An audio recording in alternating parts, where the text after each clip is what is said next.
Session, and I just want to make a mention of the obvious, which is it is warm in here.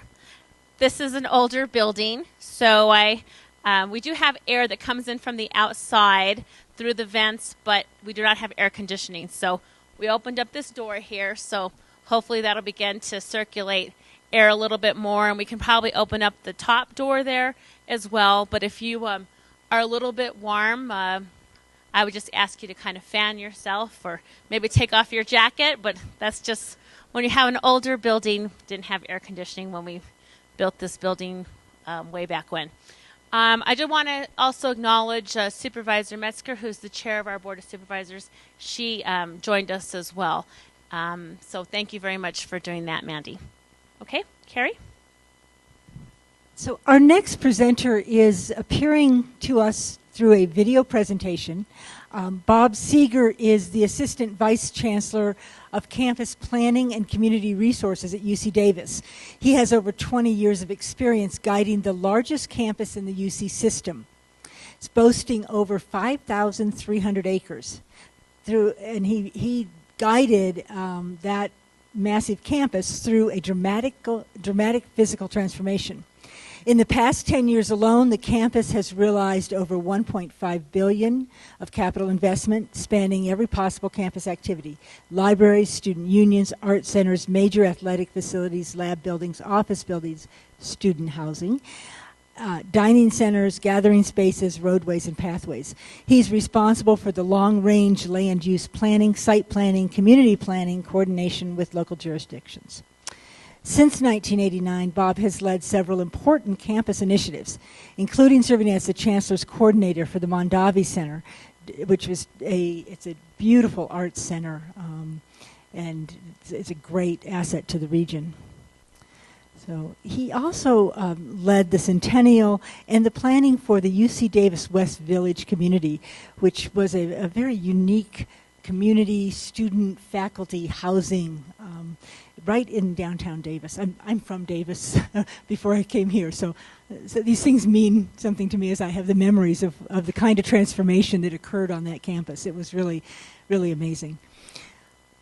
Prior to his work at UC Davis, Bob worked in the Stanford University Planning Office and in private practice. He's a graduate of Stanford University and the University of Michigan. We really appreciate that UC Davis and Bob particularly took the time to create this. He was completely willing to come to visit us, but he had a pre-scheduled vacation to Spain, and I couldn't talk him out of Spain to come to Flagstaff. I mean, most things I think it would have worked. So he put together this video for us.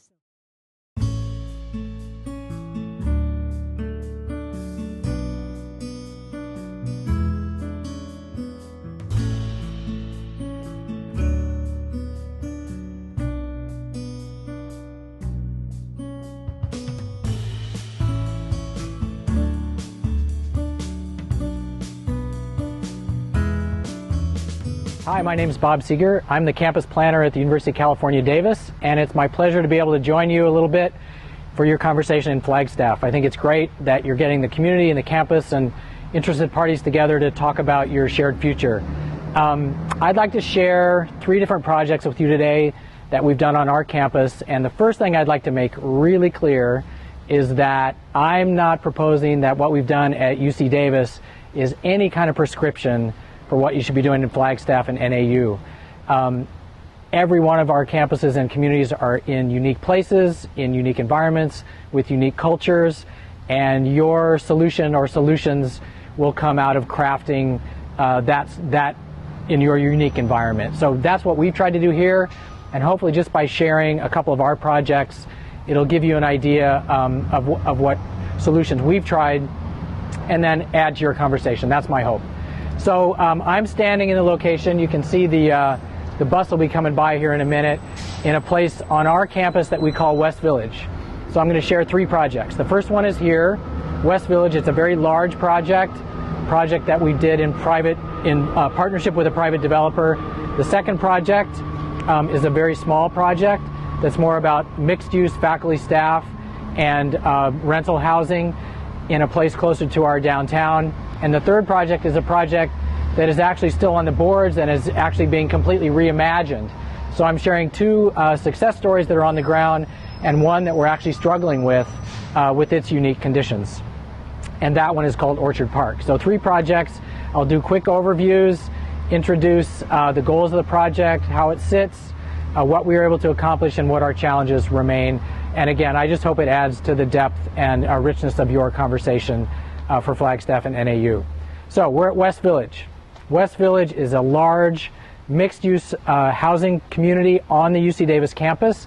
There's about 130 acres here that we have planned and entitled on campus. Our campus is huge.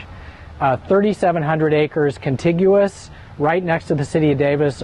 The total population of the city of Davis is about 65,000 people. About 25,000 of those are students. So that gives you a sense of the scale of our community compared to Flagstaff and NAU. We sit adjacent to the town. The heart of our campus is walkable to the heart of downtown Davis. This community is on the other side of our campus, about a mile to a mile and a half from downtown Davis. The reason this community is here, and that we did all the work to both plan it and find a private partner and build it, is that about 15 years ago, our campus decided we were going to undergo a significant phase of enrollment growth, and our local city, the city of Davis, was not in a growth mode. They were very much in a limited growth, no growth mode. So we were facing a situation where increased students and faculty and staff at the university were going to increasingly turn into a commuter population, that we were not going to have places in our shared community between campus housing and housing in the city of Davis for new people to live. Our chancellor at the time decided, look, one of our strategic advantages as a campus and a community is that we're a college town. We're one of the few real college towns in California with its host university, or the reverse, the town hosting the university, depending on your point of view. And that, I know, is very similar to your situation in Flagstaff with NAU. So our chancellor decided, look, we have to decide, we have to do some planning, we have to host a significant amount of student housing and potentially new faculty staff housing on the campus itself to try to meet this demand, or the character of our whole community is going to change. So we did a master plan. Again, we've got the land to do it. This is on-campus land immediately next to our central campus. So our campus core, Instruction and Research Core, is just to the east of where I'm standing, and to the north of where I'm standing, about a quarter mile, is a neighborhood for the developed part in the city of Davis. So we're on open land, but adjacent to our campus core and adjacent to the city. Long story short, we did a master planning effort for our long-range development plan. This was way back in 2003. It was approved by our regents. West Village's master plan to ultimately house about 4,500 people. About 3,000 of those would be students, and about 1,500 of those would be faculty, staff, and their families potentially. So we decided there was enough demand that instead of finding a separate spot for everything, we would try the idea of actually a full mixed-use community. So we planned it for student housing, we planned it for faculty staff housing. The student housing would be rental, the faculty staff housing would be for sale housing on ground leases. We've done this before. The second project I'm going to talk to you about, which is creatively called Aggie Village. So we've got West Village where I am, and then Aggie Village is a small project where we piloted our faculty staff housing. The reason we do that, and they have this at a lot of University of California campuses, is as the housing prices get too steep in the local community, if we can figure out how to build faculty staff housing on the campus itself, we can then offer that typically at about 80% of market rate. It's a complicated process. The way it works is that if you buy one of those homes, you own your home, and then you ground lease the ground. You rent the ground from the university on a long-term lease. So you're an owner in fee, but there's a ground lease with the university, and that's how we keep the price affordable and low for the next buyer. So that's how we do faculty staff housing. West Village was planned for, again, 3,000 students, about 1,500 faculty staff, but again, a full mixed-use community. So I'm standing at the Village Square, and you've probably seen the buses go by in the time that we've been standing here, or if not, they will soon.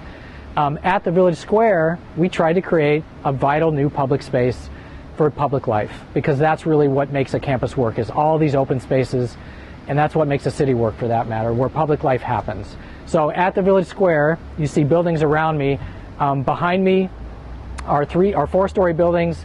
It's mixed use on the first floor, and then 3 stories of rental above.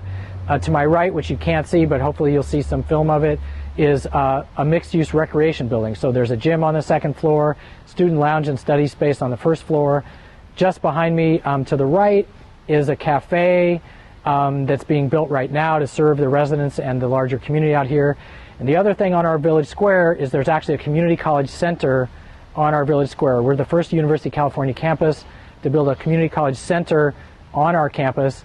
It's a really great way of inviting the larger community onto our campus for the services that the community college provides the larger community, but the community college also provides a lot of services to UC Davis students, to our own community. So there may be a language that's taught at the community college that's not taught on the UC Davis campus. So we're hosting that community college in a 20,000 square foot building that they built with their own bond funds, and we have a site for them to expand ×3 if they choose to do that and can fund that in the future.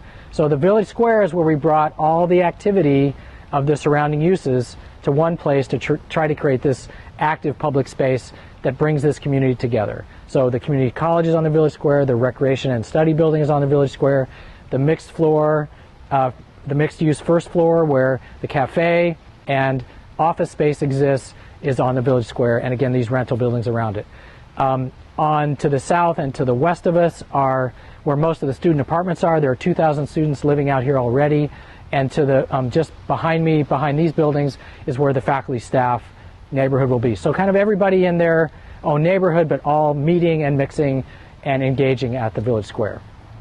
So that's the layout of West Village. I want to tell one more part about the West Village story, not spend a lot of time on it, but it's a very interesting part of the story of how the university is leveraging some of the energy work that we did here.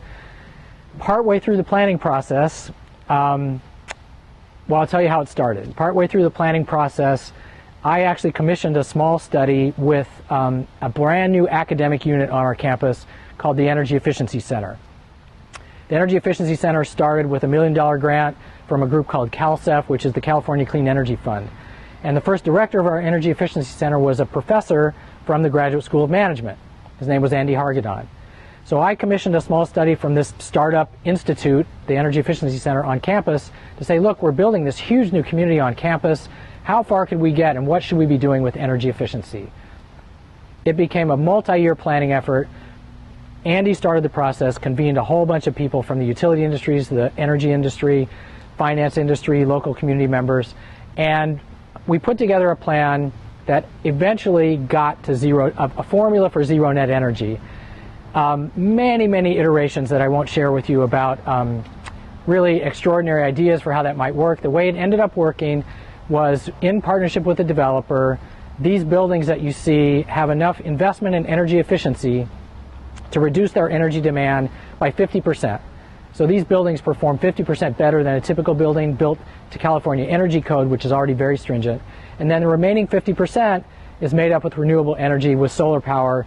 So the rooftops of every building and every parking lot have solar. On any given day, like today when the sun is shining but it's pretty mild, the solar panels are creating more power than the community needs, and that'll be feeding the grid, and there'll be other days when we'll draw from the grid. The goal is on an annual basis that we net out at zero, that we have enough renewable power on the site to power the entire community on a net annual basis. We just monitored our first year and we're right about just short of 90%, and we know a few things we can do to tweak that to hopefully keep going upwards and meet our 100% goal. So that became a dimension of West Village that was never in the contract with the developer. It became a shared goal. We actually ended up getting grant funds, looking at many different ways of accomplishing the zero net energy goal. So that's a whole other story. It may be interesting to you and something we could talk about at another time. I do want to say, though, that what then happened, and it's so interesting to me, I've actually used this phrase that I'm calling the leverage ladder. So we're leveraging West Village in all kinds of ways. First, trying to create this great community so people can be a part of our local campus life. The second is aspiring to this zero net energy goal. The third is our chancellor, and we have a new chancellor, well, not that new anymore, 5 years ago, but West Village was already well underway, and she added a dimension. She said, look, we're making this accomplishment of zero net energy, we're getting all this attention for it.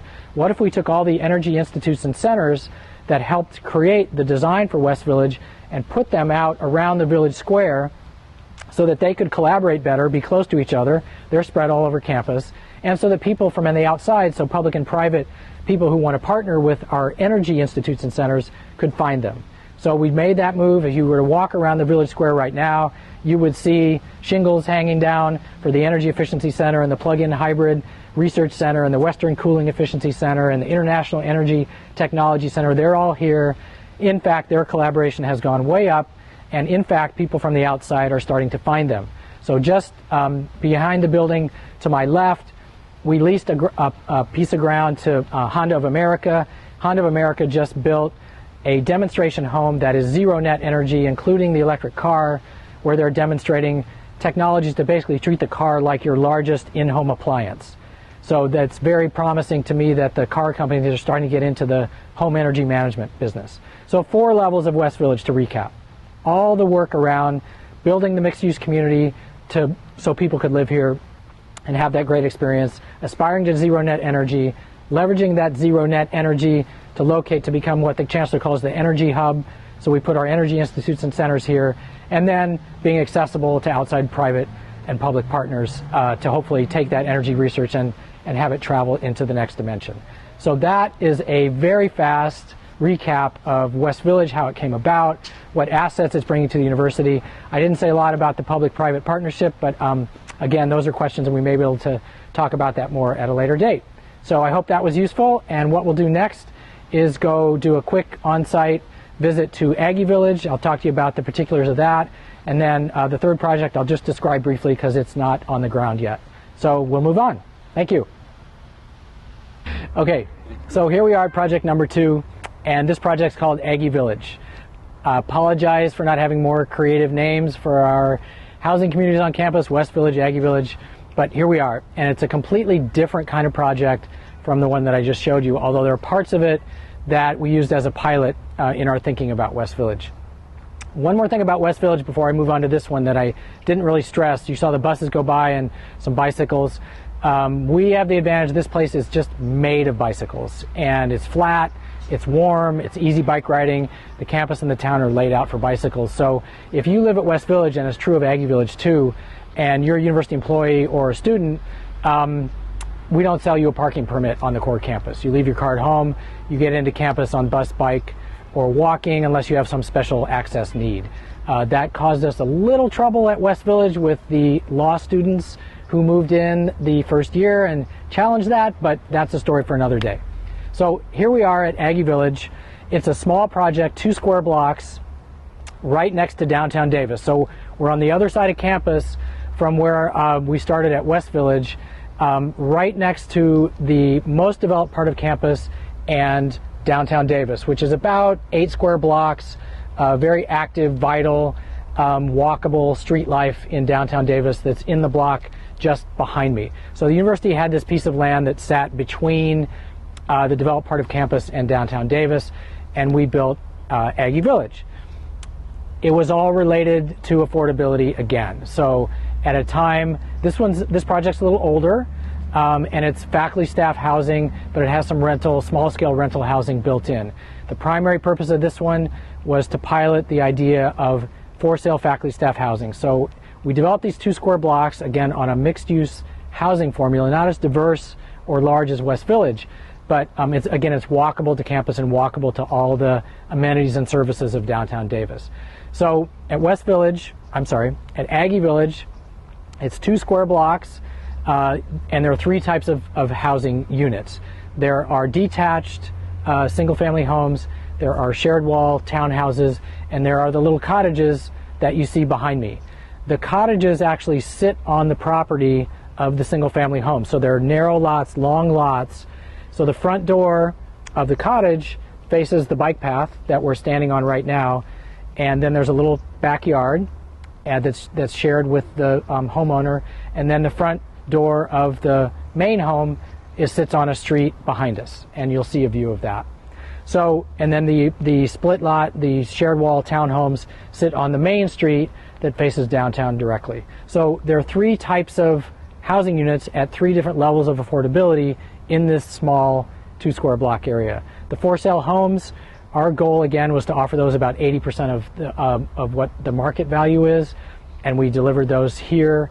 The fact that the cottages sit on the same lot as the single-family homes and they're owned by the homeowner means that if they choose to rent those, instead of using them as a home office, for example, then they have that added income from the rental into their that helps with their mortgage payments. And most of these cottages are in fact rented by graduate students from the homeowners. So again, and then there's the split lot townhomes, the shared wall buildings that are a price point sort of in the middle. So if you can afford the single-family home with a cottage on it, you go that way.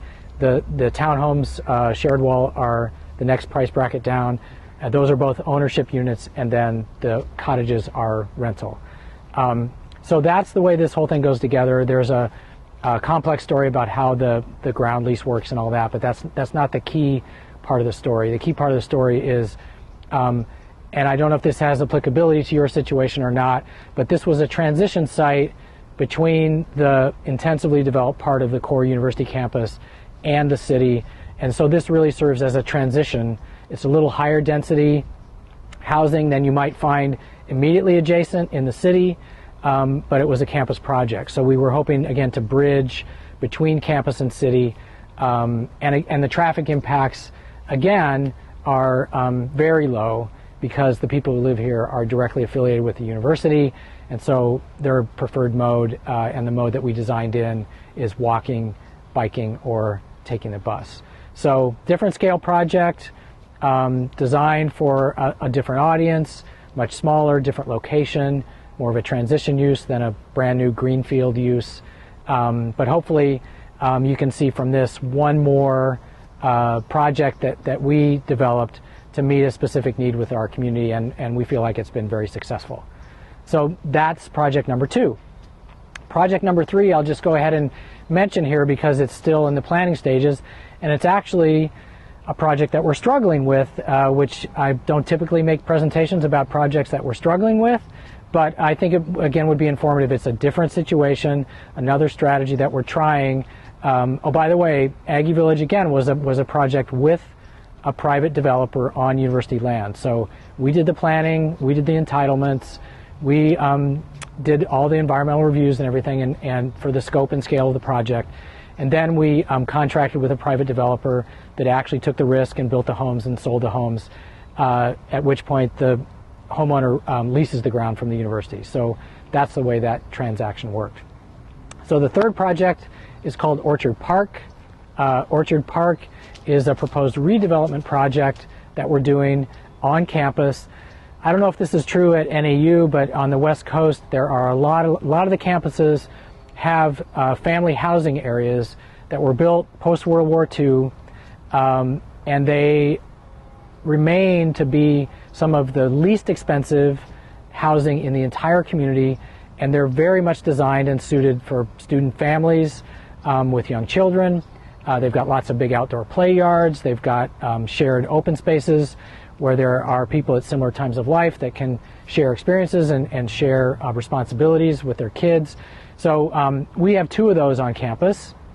Orchard Park is one of them, and basically the buildings were wearing out, and our student housing office did a study that said we could either invest and redevelop those on site, or we could remove those buildings and completely redevelop the site. So we were going down the second path because the first path would have added significant expense to living there, and you still have the old buildings.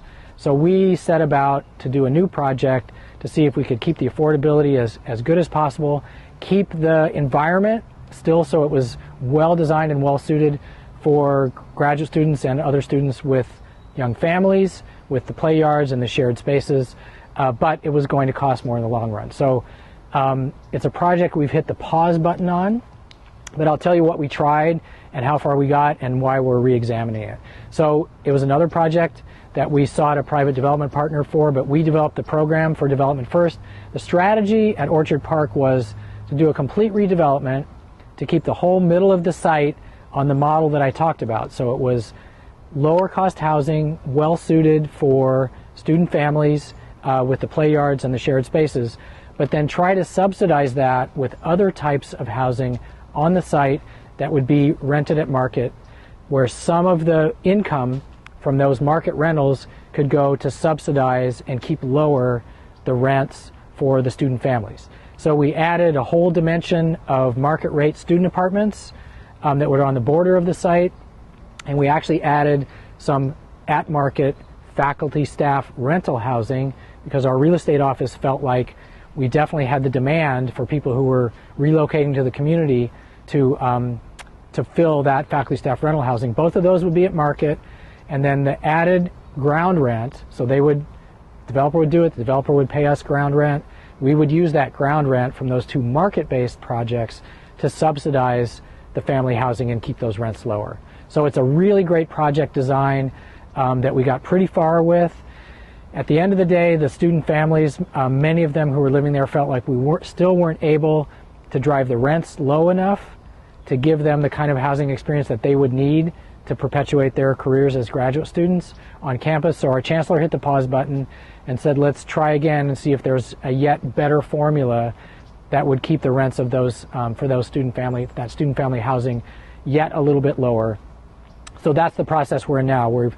There's a whole group that's re-examining goals and affordability targets, and then we'll crank it up again and see if we can do better on the second round. So that's one that different circumstance, different drive towards affordability, and different process, and we're trying to do better on the second round. So that completes my overview of the three projects. The big project at West Village with all of its goals and particulars, this smaller downtown project at Aggie Village as a transition between campus and town, and then this Orchard Park project, very much about affordability and student families and how we can do the best job we can do there. So I hope that overview will add to the richness of your conversation at Flagstaff and at NAU, and I hope to be able to meet with you personally someday to further the conversation, and I will stay in touch, and I'm very interested in how your conversation moves forward and wish you the best of luck with it. Thanks. Bye-bye.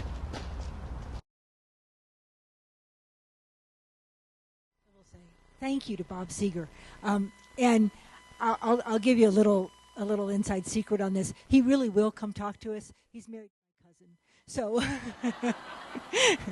we have a little, and his folks live down in Cave Creek. So we really could get him here in person at the right time. So now it's my pleasure to introduce Beth Souter from Fort Collins. And what happened in the process for our steering committee is everyone was invited to please submit names of communities that you knew had been working on these kind of issues. And we actually had all around the country, different communities are looking and dealing with these kinds of issues. But one community really stood out because they had actually created a student housing action plan. I mean, they had really done this work. And Beth has been leading that work for 10 years. She's been with the city for 20-some years. Beth and I had a chance to have dinner last night, and it's really clear that she is in this work because she cares so much about public service and because she cares about the neighborhoods and has this genuine commitment, and has learned a lot and has some really good stories. We had an experience last night. We walked from the Drury Inn down to the new restaurant called The Patio where El Charro used to be. So we got to actually experience a little bit of South Side and a little bit of the students still in their post-homecoming celebration. So, and Beth traveled yesterday, getting up very early to make it here on time. So thank you so much for being here. We're looking forward to hearing. Thank you. Thank you very much. And everyone can hear me okay? It is funny, when you're sitting back here, you don't hear it as well. So that's why everyone's asking that question. Thank you so much for that introduction, and thank you for having me here. It's been a wonderful conversation. I've learned a lot as well. Like Bob Seeger, and I don't know if any of you thought of a different Bob Seeger when they heard that name. It was not the same one. This is our story, and we've learned a lot, and we've had struggles and challenges along the way as well. If some of these things can help enrich your conversation, that's wonderful, and we're glad to be here and answer any follow-up questions. But by no means do we expect that this is going to be the answer to all your questions, because every university town, the city and the university are unique and special in their own way, even though a lot of us have some similar challenges. So I'll go ahead and get started. A little bit of information about Fort Collins. We were incorporated in 1873. We have a council manager form of government. Our council has 7 members like yours, but the mayor is the only one that's at large. The rest are in districts. Our population as of this year is just over 150,000. We are right at the foothills of the Rocky Mountains. It's a wonderful place to go. If you haven't been there, I highly recommend it. It's just wonderful. Although Fort Collins or Flagstaff is really nice as well. I really do love your town. It's beautiful. We are approximately 5,000 feet above sea level, so not quite as high as you guys. And we cover about 55 square miles. And we are home to CSU, Colorado State University, which was founded about 3 years before the city was incorporated. The total of students that we have, and this is on campus, it doesn't include our online students, but right around 27-ish students, about 1,600 faculty members. We are a leading research university in atmospheric sciences, veterinary medicine, and occupational therapy. All right, so like you, we do a comprehensive city plan. It started in 1997. We did an update in 2010. And in that update, there were some policies that came out of that and principles where student housing was an issue, and accommodating students in our town, having a mix neighborhoods was very important to us. And that just drove kind of the start of the conversation. We also started to see some large projects come to town, which was bringing some of these issues to mind. We had student enrollment data and projections. CSU had stated that they were going to maybe think of on-campus student enrollment increasing to about 35,000 in 10, 20 years. You know how student enrollment goes. You never really can accurately predict that. So they're very clear about that. But knowing that it had potential to grow to that number was one of the things that was important. Very low vacancy rates in Fort Collins. We continue to see that. I don't know what you have here, but around the 2% rate for the past few years, and it continues to be really low, even as we're getting some of these newer complexes on. But we know that pendulum may swing at some point, so there's been discussions about that, what happens when and if we have too much. Also, you know, what in the plan it also includes what the on-campus housing is, how many students are housed on campus. We do have a first-year requirement at CSU for students to live on campus, and then they have committed to providing on-campus housing at the same rate, so they continue to grow with their enrollment growing, to provide housing for an additional 25% of returning students, as well as their international students. So it's not as high as what you have here at NAU as far as how many students are housed on campus. And then we also we look at student housing, what their preferences are in housing. So it helps both on campus as well as people coming in to know what do students want. We started the process in 2011. It was about a 2-year process, a little less than that, was adopted by council in February of 2013. We worked really hard to really make it an inclusive conversation. So CSU had staff on the staff team as well as the city, and then we had, and I'll go into who our stakeholders were, but we also decided that our mission was going to be something that was driven from the stakeholders. So we worked together with stakeholders to have our mission, and that was really to provide community-driven strategies, so not city or university-driven strategies, but community-driven strategies that encourage quality student housing while maintaining neighborhood character and quality and compatibility in the community. So some of the, you know, we worked with the stakeholders. The purpose was really to identify key things, strategies to address the need, the key issues for development, what was going on there, potential impacts and compatibility within the community, and then to draft action items. And the reason why we call them action items is so that the plan wouldn't then go on a shelf, which sometimes happens, not that often, but it does. But really have action items with specific timeframes for them to be completed, and so that we could see some action happening. Like I said, the community feedback really drove the recommended action items. It identified needs and concerns, and I think this is a little bit of repeat, but it really served as a guide for moving forward with student housing and as student housing was coming in. It was a little complex because we already had some student housing coming in while we're going through this, so we were juggling that while we were doing it, but actually that in hindsight that helped us develop some of our strategies. So some of those challenges helped us identify what the real needs were and what the concerns were in the community, so that then we can make some changes to help address those for the future ones. So we worked, again, I already talked about our internal, but we worked really closely with students as well as neighbors. So we had student government from CSU and our community college, Front Range Community College, active in our stakeholder groups. We also had students at large because while our most engaged were the student government, they sometimes don't represent the full range of students that we have at the university. So we wanted to, the ones that would participate, we wanted to hear them as well. Fort Collins Board of Realtors, neighbors, of course, were very active in that. Developers and designers, because we wanted to hear from their perspective what their needs were too. Our Rental Housing Association, and then property managers too. So we had kind of a broad range. One of the main ways that we worked with our stakeholders was really through small focus groups. So while the intent was, and we did get kind of a larger community input and feedback, we wanted to have some really good conversations where people, that was small enough groups where we could really have true dialogue. Let's talk this through. What are from your perspective, what are the issues? What are you seeing? What do you want to see addressed through this? So we could have some real conversations through that. And so we did a cross-section of stakeholders. We also did in their kind of like group conversations. So we did a lot of these so that we could kind of tease out what the real issues were. We also did some just updates and presentations to professional organizations as well as many of our boards and commissions.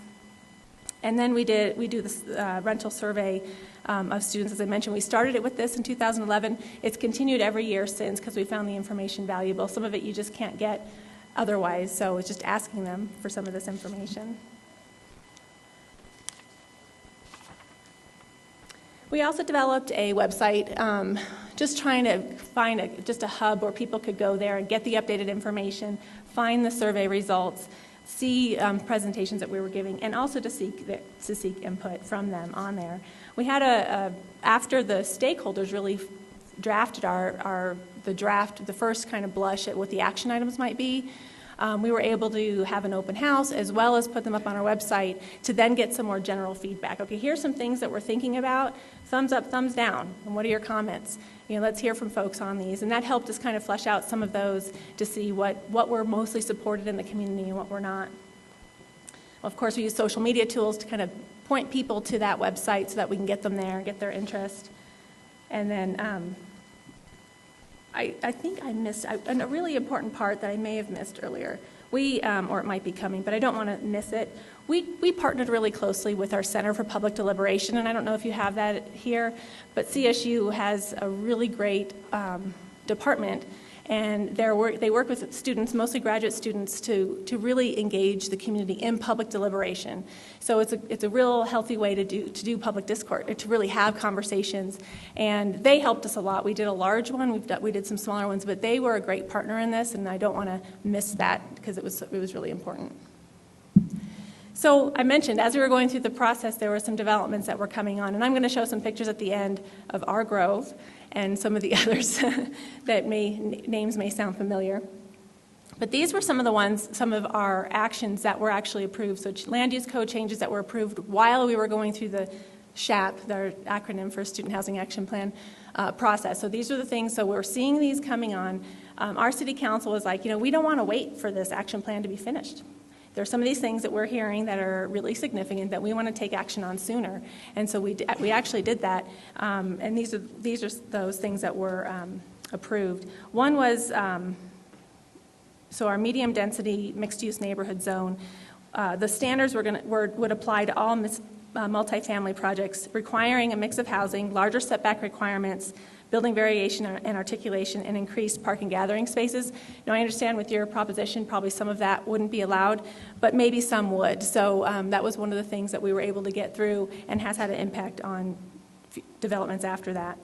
We also modified our neighborhood commercial zone. This was kind of came out specifically from our grove to ensure that commercial component, so it couldn't just be residential. It went into an employment zone area but the neighbors felt really strongly that they should have a commercial aspect to the development, but they were allowed to go ahead and go in as just residential. So there has to be in that zone, you have to have that commercial aspect as well.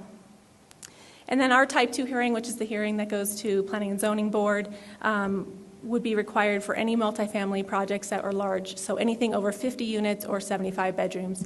So it just encourages or requires that larger community discussion earlier on. They have to have a neighborhood meeting. There has to be a public hearing. So the benefit of these really, and a lot of what we were hearing from, they're really direct to the compatibility issues that we were hearing from neighbors. They provide an opportunity for that early feedback in the neighborhood meeting, and we try to get those early on. We have them do neighborhood meetings before they actually do their site plan, so between conceptual and planning, so that they don't already spend thousands of dollars doing that plan, and then neighbors say, but wait, we don't like this or we don't like that, and then it's harder for them to make those changes because they've already invested so much, but do it sooner so that they can make those changes without it being such a high price tag. Also, we've seen better design compatibility and a proper mix of housing and commercial units come out of that. Okay, so when we had some of the changes that were in our near term of our action plan that have happened, one was, so this word compatibility was continuing to be an issue, and compatibility can be somewhat subjective, right? What you might think is compatible to your neighborhood, I may have a different idea. So we wanted to, without being overly prescriptive, provide a little bit more concrete information about what we wanted. And that's a hard thing to do. But we did include some examples of what we thought would be allowed in certain zones. We amended our mixed-use medium density zone so that to specify, because one of the things that we saw was some of the places in our zone allowed it before, but now it doesn't, was in the buffer zone. So there's, when you have a zone going in next to single or two-family homes, so you have a neighborhood of single and two-family and then a larger multifamily project going in near, there's a buffer requirement. And they were able to come in with their parking lot as a buffer. Well, parking lots are busy, and there's stuff that happens in parking lots, and so the change is that they couldn't make it a parking lot. It has to be an actual landscaped kind of buffer, like a common space or an outdoor open area. Also, we had one of the things that we were seeing, and by the way, just I mentioned earlier, this wasn't in my presentation, but we in Fort Collins have an occupancy ordinance that has been changed. It's been on our books since the 60s. It was changed in 2005 by City Council so that it could be enforced. And it's no more than 3 unrelated is the actual kind of the way people look at it. Or we had students help us come up with a marketing campaign, and it's called U+2. So some students wanted to be changed to Me+3, but we said no. So I know. So we were having discussions in Fort Collins about kind of compatibility and how rentals in neighborhoods that are higher, have a higher number of people in it do impact a single-family neighborhood and the character of that neighborhood, and wanting to make sure we're preserving that. So along with that, a lot of these newer developments coming in, rent by the room sort of process, are also doing a lot of 4-bedroom units. So they have to go through a process in Fort Collins that allows them to have that 4 bedrooms because they only can have 3. But the requirement for multifamily was the same in terms of how much parking, additional open space, and that kind of stuff. So one of the changes was over these coming in, and just recently we didn't see that many before. Now we're seeing where most of them are 4-bedroom, and those are the ones that are renting really fast as well. And then we found out, well, in the dorms they're allowed to have 2 and 2, so they're kind of 4, and that same group may be wanting to move off campus, so that kind of made sense.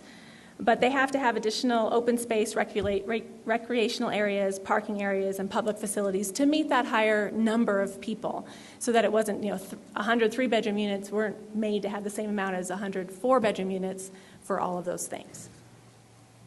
And then we used to only define multifamily housing as multifamily housing. So we didn't have a broader definition. So now we include in, because we do have a requirement to have multiple housing types. And so we have, the townhome, the row home, some of the different types that they can have, and then it can be used as a gradient. So if it's going in right next to single family, and maybe they want a higher story, maybe they start off at 2-story and then kind of gradiate back so that it's not as big of an impact right next to the neighborhood for that. The longer-term ones kind of had more to do with transportation. It's interesting, some of the questions that came up earlier, they're very similar. Already in our budget is to do a above or below grade, and I think we have to do above because of high water table where this is going, but really busy intersection with bikes and pedestrians at campus to do a crossing so that that's safer for them and safer for vehicles as well there. An ongoing advisory board. This is one that, why is that long term? It seems like you could do that pretty quick, but our council's been looking at revamping our board and commission process. We have about 27 boards and commissions right now, and so they're trying to kind of bring like ones together and see if they can work more together instead of being so separate in some of their conversations. So that's one that we still need to get done. And then this one actually didn't stay, the rental licensing idea didn't stay in the Student Housing Action Plan. Our city council took it off. There was a lot of controversy over that conversation. We've had this conversation in Fort Collins several times now, and there's still a lot of difference of opinion. We're pretty split as a community on whether we need this. And there's some very strong professional organizations in the community that are opposed to it, and they speak very loudly at council, but we also have a lot of neighborhoods that are very in favor of it. So in fact, it's just starting to come back up again, but when this was approved in 2013, council said, we don't want this conversation right now, pull it out, we'll revisit it another time. And I think they're really wanting to look at it, and we're seeing this as a real issue too. It should be, my opinion, that it should be looked at with a life safety component. It's really about really in our community, it's about some of the older single-family homes that have been converted to rentals that have not been kept up with, or maybe illegal bedrooms have been created that are not safe. And they're probably not in compliance with our occupancy ordinance as well. So we'll probably have that discussion again. And then there was a bunch of stuff that came up that really were already in other processes. CSU, parking is always, parking has been a big issue through this whole thing. But CSU did an additional parking study on campus. They were reevaluating their fees, similar to things that you guys were doing here. So that was going on, continues to go on. They've even looked at maybe off-site long-term parking, because we're finding a lot of students are bringing, whether they're using their vehicles in Fort Collins or not, they're bringing their vehicles because they may live in the Denver greater area, or home is drivable an hour or two away. They don't want to be stuck in Fort Collins on the weekends, so they want to have their vehicle. And so how can we accommodate that without creating a problem in these areas?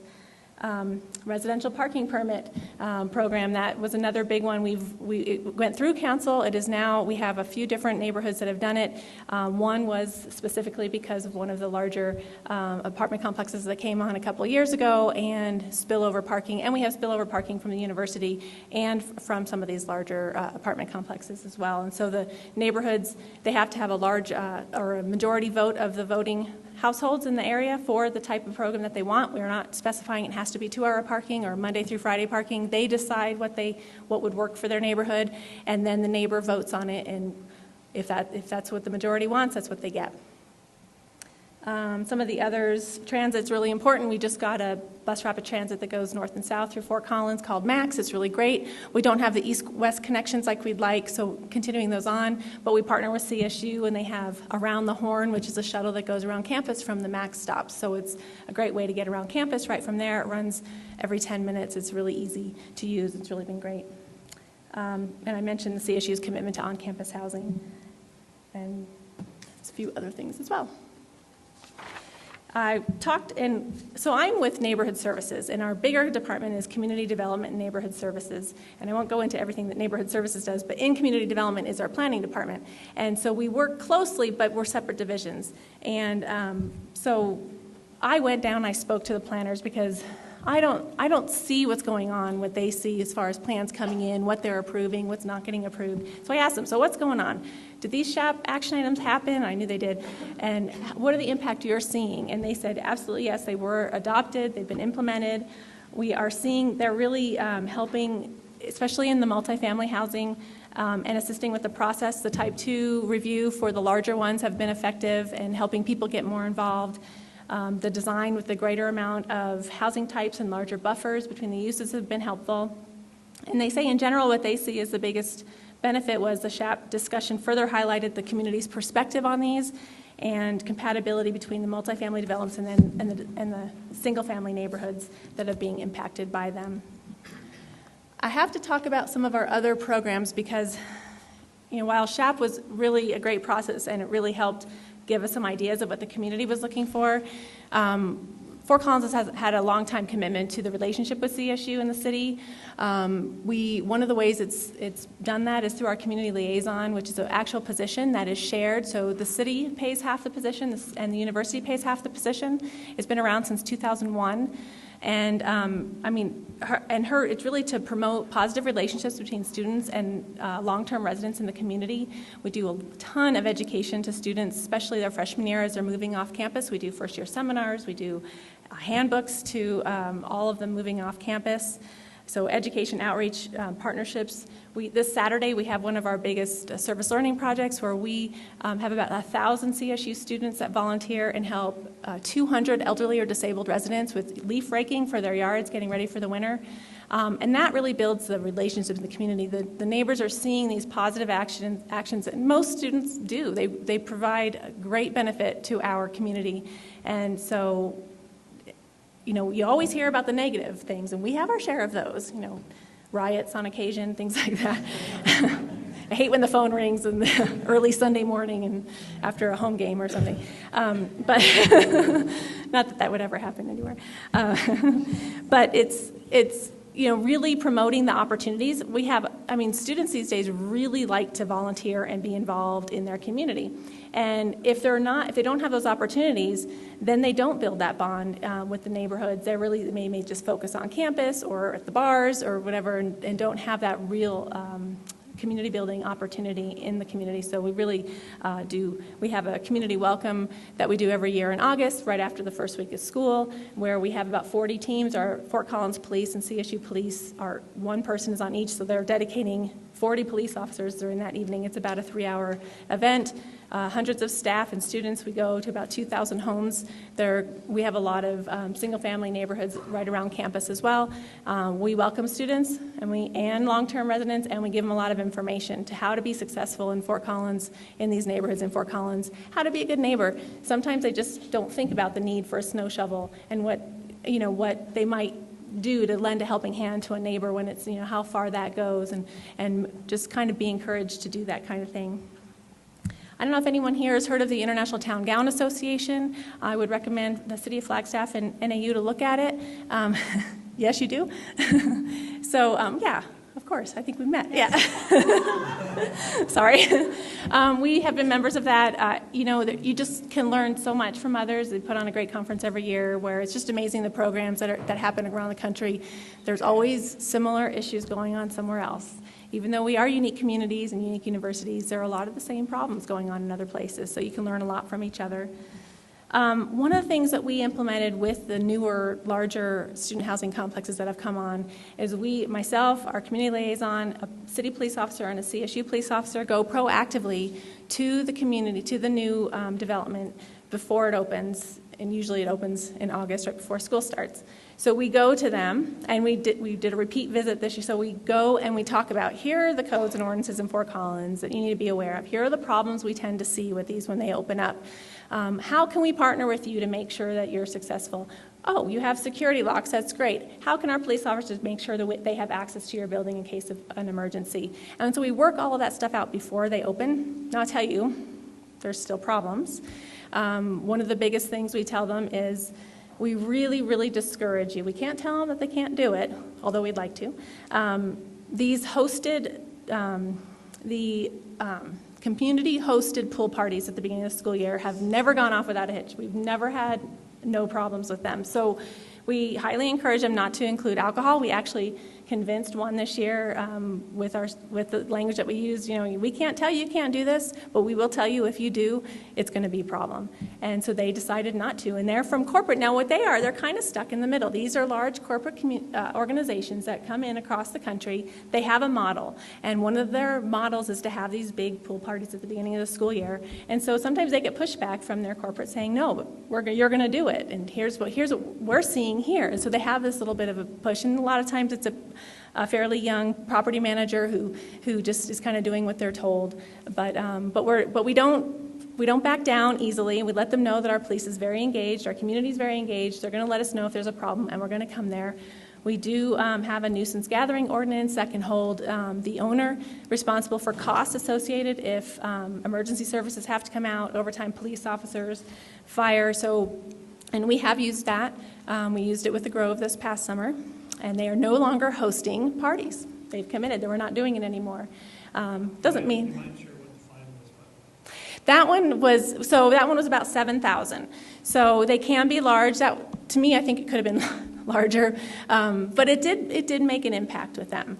So it's important, and I think, and the other thing we have is a public nuisance ordinance that we also enforce out of our Department of Neighborhood Services. But it's a way that the property owner is held liable. So if 3 violations happen at their property in a year or 5 in 2 years, the property owner can also be held liable. So what it has done is, and that's been around since 2001 as well, is it's actually built a really good partnership between us and a lot of property managers. First of all, they get notified, because sometimes they don't know, especially single family, the smaller single family owners, they might not know that a party happened at their house and their tenants got a ticket for noise or nuisance gathering, except for they get our letter saying at your property on this date there was a ticket issued. So that was another way, and they've all worked into their, not all of them, but a lot of them have worked into their leases. Now you must be in compliance with public nuisance ordinance, and sometimes they'll do their own, and I have mixed feelings about it, but they'll also fine students. So if a ticket, it's kind of a way to make money off of it, but the bigger story is it's another reason not to have the violation in the first place. So trying to be preventative with that. Kind of added on maybe too much. So here, and I brought some things up here. Some of our passive information I talked about this year we did a change. Our student handbook goes out to 5,000 students before they go off campus. It's got a lot of information, budgeting, maintenance, all kinds of stuff. But just another way to get information to them. We have the middle one, and this is a coaster that shows it. It's called our Duck campaign. It's one of our oldest ones, but it's funny. And we really try hard to get the information out there in a way that's fun for them so that they learn it and we're not just always lecturing them. So it might stick with them later. This is a Duck campaign. So these are the 5 friends you invited to your party. This was the mob of people who came. So it gets at, social media. They're posting it on Facebook. And then I didn't realize, I don't know why 300 people are at my party. It's like, well, gee. Our decks of cards, and we can't take full credit for these because we stole this from the Ohio State University. They were the first ones, and now several others have done it. But this is, Texas Hold'em or whatever. It's great fun for them. And on each card is a bit of information. I'll just pull a random one out. This one says sidewalks must be cleared 24 hours after the accumulation of snow. So it's just as they're having some fun, they can look at it and sometimes maybe make fun of us, but at least we're getting the information to them. And then our community welcome brochure, this is the information that we gave out this year. We try to change it up every year to keep it interesting. And then the other thing was this is new this year, is the Art of Neighboring brochure, and we're partnering this spring with a lot of our faith community to try to, it's just that, and these are just little perforated cards. You can tear it off and then put your information and ask for your neighbor's information so that you can get a hold of each other if you need help. And just it's a way to break the ice and encourage people to get to know their neighbors before they're going to have a party or a problem happens. One of the things we hear from students, but I told them that we were having a party and to just call me if it got too loud. We always say, well, did you get to know them before that? Because if it's not likely someone's going to call you at 2 in the morning when it's loud if they don't know you. If they know you and you've built a relationship, they might. So we just really try to encourage that. Treating each other as human beings, getting to know each other, because it really, just in life in general, it can get you pretty far away. And then some of the programs, the top ones with the leaves, that's our fall cleanup that we're doing. The bottom right is one. Our biggest lease turnover here is August 1st, July 31st, August 1st of every year is when most student rentals change over. And so we have problems with, lots of stuff coming out, and so we're out looking at the furniture that's being left out, how to deal with it. And also, it's a great opportunity. We partnered with this last year, the Kona ice truck, so it's a snow cone. We paid for a few hundred snow cones, but and we also gave out information about being a good neighbor. Don't forget to meet your neighbor. You're moving in now, so reach out and get to know them. And then this one, I don't think I have a slide of, but this year is it's a little microfiber, so you clean your glasses or whatever with it. And it just says your actions have impact. Represent Rams proudly wherever you are. And this side says be a good neighbor both on and off campus. So it's just other ways to be on their minds when they're out there. And we got to have this advertised up on the big screens at the football games. We were really excited about that. We also work closely with our Student Conduct Services and Conflict Resolution Office. We do actually send them, our police department sends them a list of all tickets that get written, and it's on a daily basis. Student Conduct Services looks for the names to see if they are students.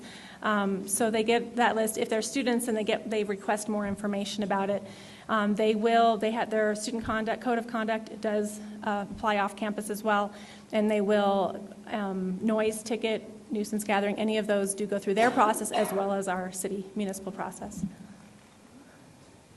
Another thing that came out, and really primarily from the Grove, but because that process was so difficult, we really saw that there was a gap and a need to help people in the community. And at City Council request, we hired a full-time position. It's called the Neighborhood Development Review Liaison. They work out of my office. She is a dedicated resource to residents to how to go through the development review process. Most of us wouldn't know how to go through a development review process as just a neighbor. It can be very intimidating. Oh, you mean I have to go and talk in front of the Planning and Zoning Board? Oh, well, what do I say? And what if I get emotional? And how do I say it in a way that's going to make a difference? And so she really helps them through it, and she's done a bunch of things. We have an online hub where they can get all the information about current developments, where they are in the process, what opportunities they have for input. It's a subscription, so we have about 900 people who are subscribed to it. On a weekly basis, they can get this information. And they can get to it as needed, too. If they don't want to subscribe and get a weekly newsletter, they can just look at it whenever they want. But brochures to help people get through the process, both online and written. She attends conceptual review meetings, site plan meetings. She also meets with neighbors. She presents their questions for them. If they don't want to be there or can't be there, she'll get answers to them. She's she's a liaison. She's in between. She's that connector. And right now she's working on a survey, an ongoing survey from everyone involved in the process to see if what she's doing, is it helping? What other changes do we need to make? So that, plan, do, check, act process where we're continually evaluating, making sure, do we need to make any changes to this? Because since it's new, we want to make sure it's meeting the needs of the community. But I think it's one of the things that has really helped a lot of neighbors through the process. All right, here's my pictures. So this is our Grove, and the top. Does it? Yeah. So the A in the background, Colorado State University Rams, right? So where's the A? Yes, it used to be CSU Aggies way back when. It was Colorado Agricultural College to begin with. So that's what I like this picture. But that's what it looks like. The bottom is more the internal, the pool, the volleyball court. I should have gave some of the pictures that whole internal area was completely full of people, and one of their hosted parties. But this one, when this was getting approved, this is when we really felt like, wow, the neighborhood meetings were really ugly. There was a lot of just mistrust going on. We're not, we need to do this better. It was just clear that we as a city needed to do this process better, and so that was when a lot of the changes were made. And this was probably the primary development that led to our Neighborhood Development Review Liaison. The summit by Capstone came in, and a lot of people have criticized its industrial look. You don't see that articulation, and the building mass is pretty strong. And some people say, oh, it looks all right, but a lot of people say, oh, it just looks ugly. So we've had a lot of comment about that. This was the one that really showed the parking was an issue. They're along our transit-oriented development district, so in an area that doesn't require them to have a lot of parking. And so the idea is good, so in the future, but what we're seeing is And in this one, it really showed it. We're not there yet. So they were actually promising residents parking on campus, overnight parking on campus. Yeah, so they were not giving accurate information. People were really upset. So last year they said, okay, we're going to put in a parking garage. That garage has been appealed twice now. It's still in it's been to council, and one of the nearby businesses is planning on taking it to, I think, up to the court process as well, not just to city council. So it's one of those ones we're still waiting on. Even though the parking is needed, he's saying, well, you're taking away my business's views and what we have, and just you need to hang on because the transit's here, and we're gonna get there eventually as far as not needing to have so much parking. The district at CSU just opened this year, and this map shows the middle, is there a pointer? Oh, here we go. This is where it went in. So what they took was, those are all single-family homes. They were very run-down rental properties that probably did not meet rental housing standards. They scraped them all and have built that. The concerns that we heard through the process was they were going to shadow existing properties, traffic, lighting, a lot of the normal ones, noise from the parking structure, the mass and scale. And it was before so it was going through the process before the change that happened that said large developments have to go through a type 2 development hearing process. And so this one only went through an administrative hearing. So but they did choose to do a neighborhood meeting, so we did get some feedback anyway. They did that voluntarily. They didn't have to do that. But it was appealed by neighbors to City Council. City Council overruled and voted unanimously to modify the decision by the hearing officer on the grounds that he failed to properly interpret the land use code. And they required additional conditions on it. It had to be Silver LEED certified. It had to have a pitched roof on one of the buildings. The garage was required to have a sloped roof. They required one of the buildings to be one less story. And then they added some requirements for added trees and stuff. But it's still pretty different, but it's very close to campus. It's just west of campus, just across the street, west of campus. There's not a lot of single-family neighbors in this area now. They're more multifamily, but and this was one when we met with them this summer before they opened. We thought, wow, they really have their act together. They've got a great security plan. All the stuff that it looked like this one was going to go off well. Their pool party was a lunchtime. Build your own hamburger theme, no alcohol. So it sounded like it was going to go well. Well, see their balconies? There are balconies on this side, and then this internal areas where their pool is, and there's also balconies that face the pool. Well, glass bottles being thrown off the balcony into the pool so more of the problems have been internal. They've had to drain and refill their pool 3 times at $3,000 a pop. So they're dealing with the issues on their own. We haven't had as many external problems on this one to the community. Oh, this is so fun. So Aspen Heights. This one, we thought we were going to have the most problems with this one, to be honest, and we, so far, knock on something, we haven't had too many problems, although they've only completed the first phase. Their first phase, and it's a different style, and I think you said they're planning on coming here. So they do more of the cottage, row home, duplex, kind of attached homes where it's not one big, huge complex. So in some ways it's nice. It fits in a little bit better to a single-family type neighborhood character. At build-out, though, they're going to have almost 800 beds in this development. So that's a lot in one area. Right now, this first phase that was finished only had 52 units, so under 200 students. So we're not seeing a huge amount of impact right now. But phase 2 is going to be done for spring semester in January, and then 3 and 4 are supposed to be done by next August. So we might see more impacts as they finish out with that. And I think, that's it, and I'm happy to answer questions. I probably went long. I'm sorry about that. I know you're already behind. Thank you so much, Beth. You're welcome.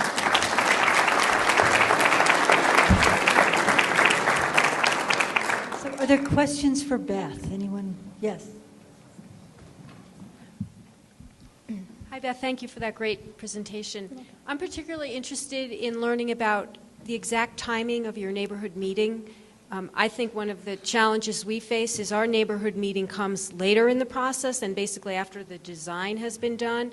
And so there's often a lot of tension because they're showing what it will be, and then the public sometimes feels like its concerns are not really addressed in a significant way. So exactly how does that happen in your process to eliminate that tension later? Well, that's where we moved it up in the process so that it's, they still come in for conceptual first. So that's where and we have a team that looks at it so they get that immediate feedback of, by the code, what's going to work, what's not going to work. And when you get ready to to work into that, so they will do some of the design work because they have to bring something, but they know that when we're very clear with them, the neighborhood meeting, here's what's expected to you. We even have a guideline for them to follow. Here's what's expected to you. Here's what you need to include. Here's some common concerns, and we expect, there is some expectation that they're going to do something with that information. So that happens before they come back with the plan review and I'm not in the planning department, so I don't have, I'm sure probably all, it might be the PDP, I can't remember which process it's in, but it's before that next step, and then they hopefully make some changes. They come to us with what we've heard, hopefully some changes.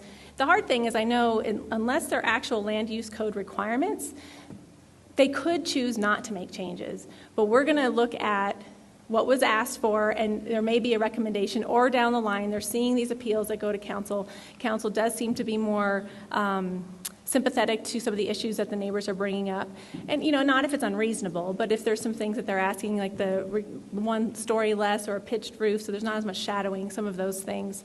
So it is, I don't know where in your process you have your neighborhood meeting, but I know we purposely moved ours up for that reason. But Thanks. you also have the neighborhood liaison at the conceptual meeting who's translating what she already knows about the neighborhood. Yeah, thank you, Lucinda. That's true. We do. Our neighborhood review liaison goes to the conceptual meeting as well as the other meetings and takes phone calls and emails and is able to then make sure those concerns and questions are voiced early on. So as those are coming in, we're getting them to the applicant as well so they can make those changes. Hopefully, if they want to be successful, it's important that they at least listen to some of them.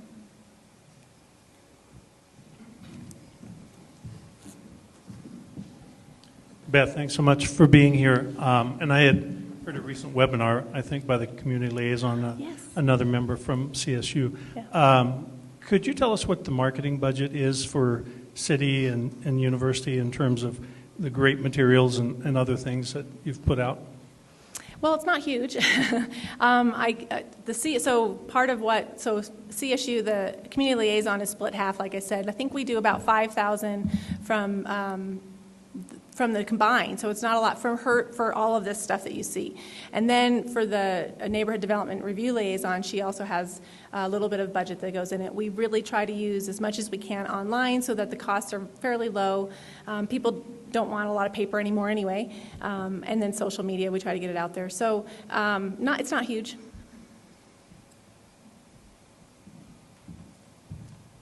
I didn't get a sense from your presentation where these developments are, how close they are to campus, whether they're in neighborhoods or commercial areas, and what the reaction of the neighbors has been to them, whether there were rezonings or they already had the zoning, whether your meetings are only for rezonings, and of the projects that you have, and if there's ever been any that are rejected.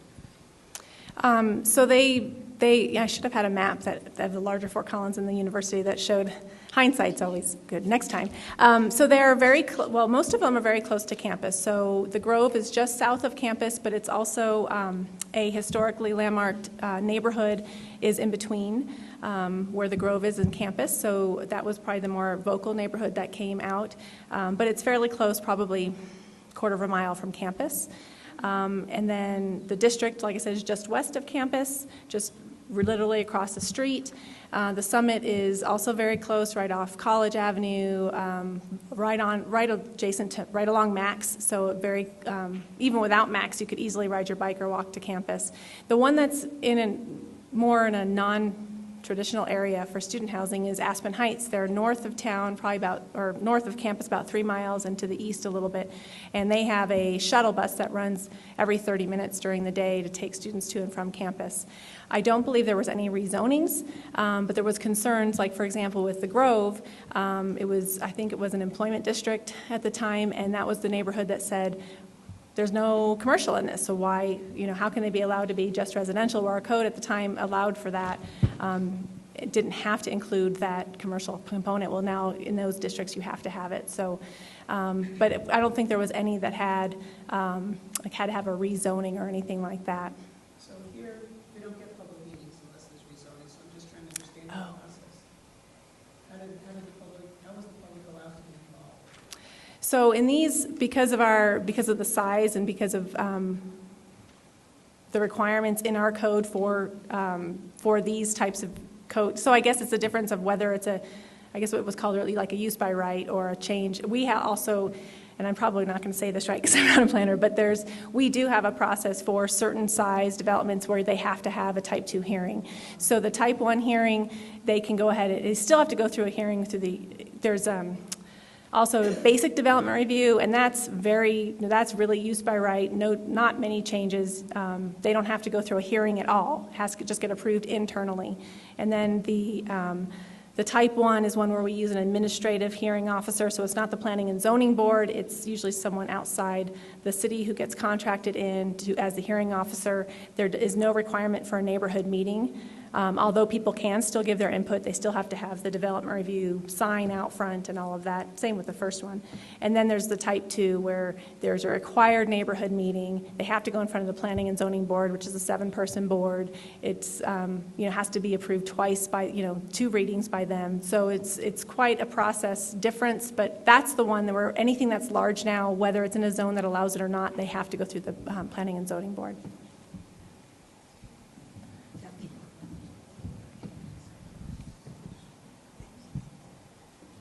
Thank you for all this information, and if you already said this, I apologize, but I'm trying to absorb everything you're saying.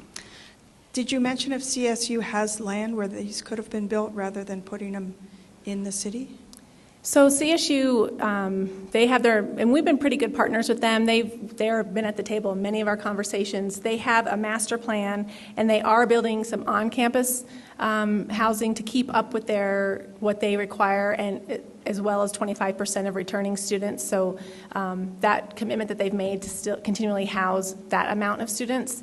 They just built, we also have an Aggie Village and an Aggie Village North.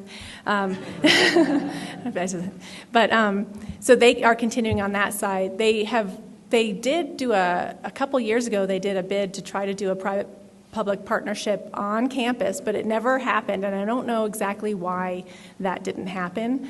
Right now, the biggest controversy, I don't know if anyone's heard of it, is they've been looking really diligently into whether or not they want to build an on-campus stadium. And right now, Fort Collins, our stadium is about 3 miles west of campus. It's really great. It's right on the foothills. Hughes Stadium has been there a long time, but it needs a lot of work.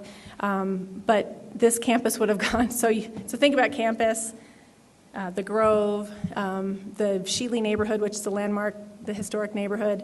The campus would then further sandwich them. The campus would go the stadium would go on the other side of them. And the city, to make matters worse, is our gardens on Spring Creek, which is a wonderful garden facility, is trying to get an amphitheater that would seat 1,500 people, which is also right next to them. So they're kind of getting sandwiched with a lot of this stuff. But so your question was if they have some land, but it's really already planned for, and all that they're looking to have on campus is this continued commitment to on-campus housing. They do have, the Research Foundation is something that's different. The land that the Grove is on is leased from CSU Research Foundation. So that, and that was another issue of contention as well, because it feels to people that it's kind of, CSU's doing that, but they were saying, no, it's really not us. So there was a weird dynamic with that on as well, but that's on the foundation property. So they get notices whenever the Grove gets a violation. they get notices as well, and they've been. There's actually a benefit to that because they really don't want that stigma. So they're really kind of, saying you guys need to deal with this stuff. I hate to cut this off, but we are beginning to run out of time. Beth has agreed to stay here through our afternoon, so you could catch her in the sandwich line perhaps. Or if you've got questions that didn't get answered, go ahead and write them down and give them to me, and we'll try to get to them again. So Mayor, please. Beth, I want a copy of your plan, first of all. Well, here's a paper one you can have. Hey, I'll I didn't take bring it. enough for everyone. And the city of Flagstaff wants to thank you very much and give this our token of our appreciation. It is has the city of Flagstaff logo on it and our new cool zone application. And it's a collector's item, I'm sure.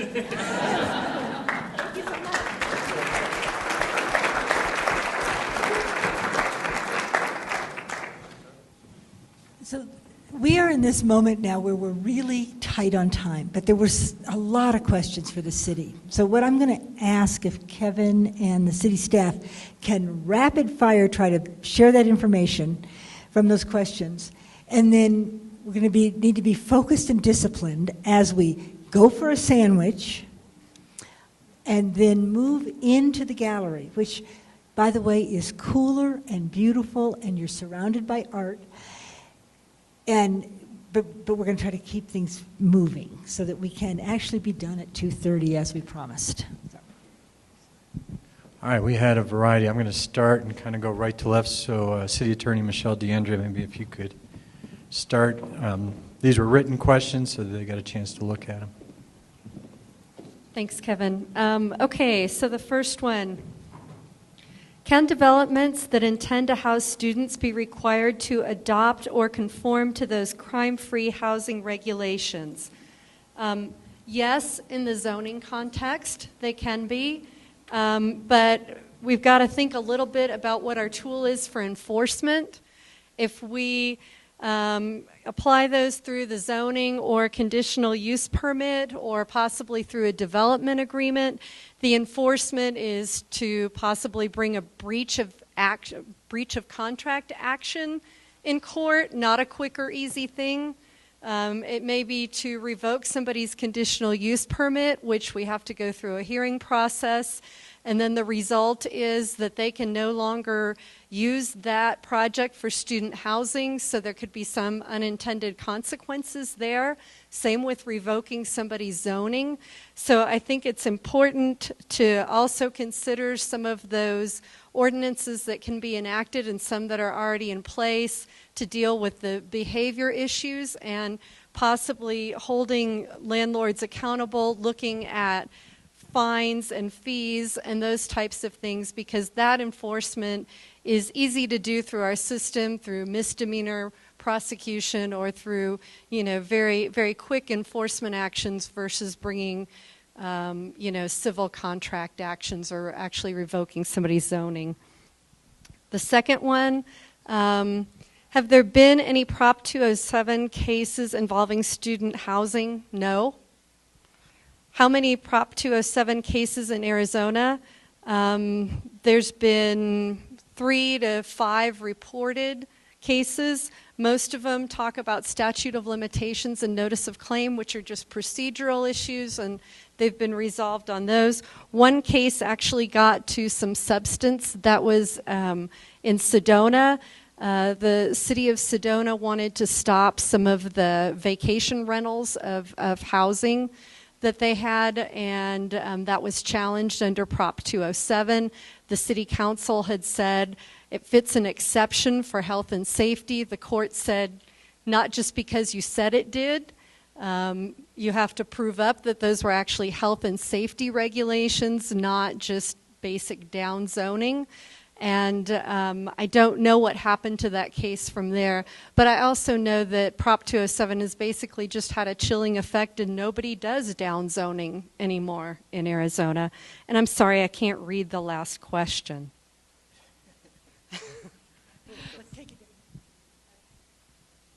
Okay, quickly, I got several here. We heard traffic studies don't go to the nearest light. Is there a way to extend that to include problem streets such as Milton or 180? Boy, keep it quick.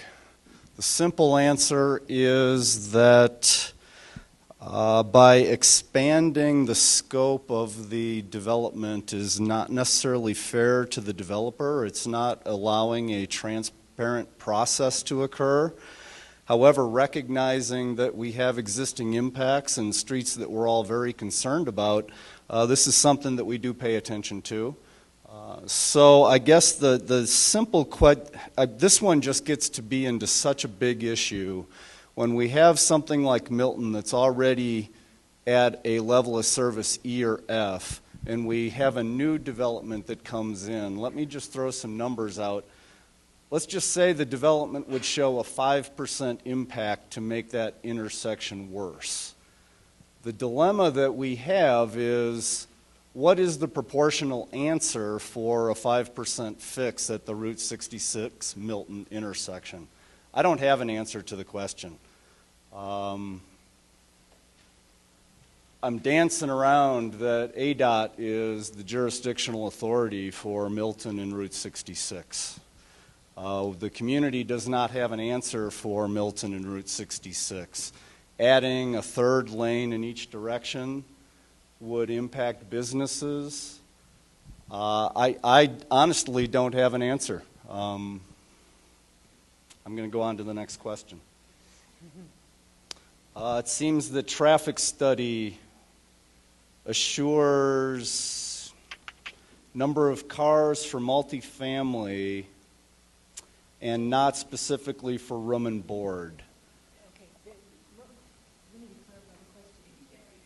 No, I think I've got it. So basically it is room and board versus the standard multifamily house. And I've moved through this so quickly, I apologize, but we do take into full account the actual occupancy of any unit. So room and board would be treated differently than a multifamily or a single residence. That's when we're looking at trip generation. We need to know project specifics. We have to know exactly what the project is, how many units there are, where it's located. Then we can start getting into modeling, if you will, the impacts on an adjacent street. Does that help? But we do take that into account.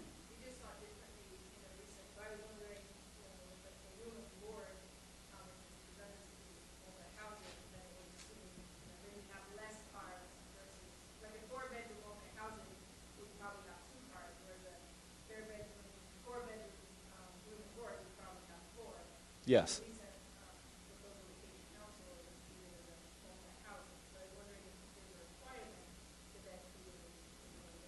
Which one are you referring to? Maybe that would help me more.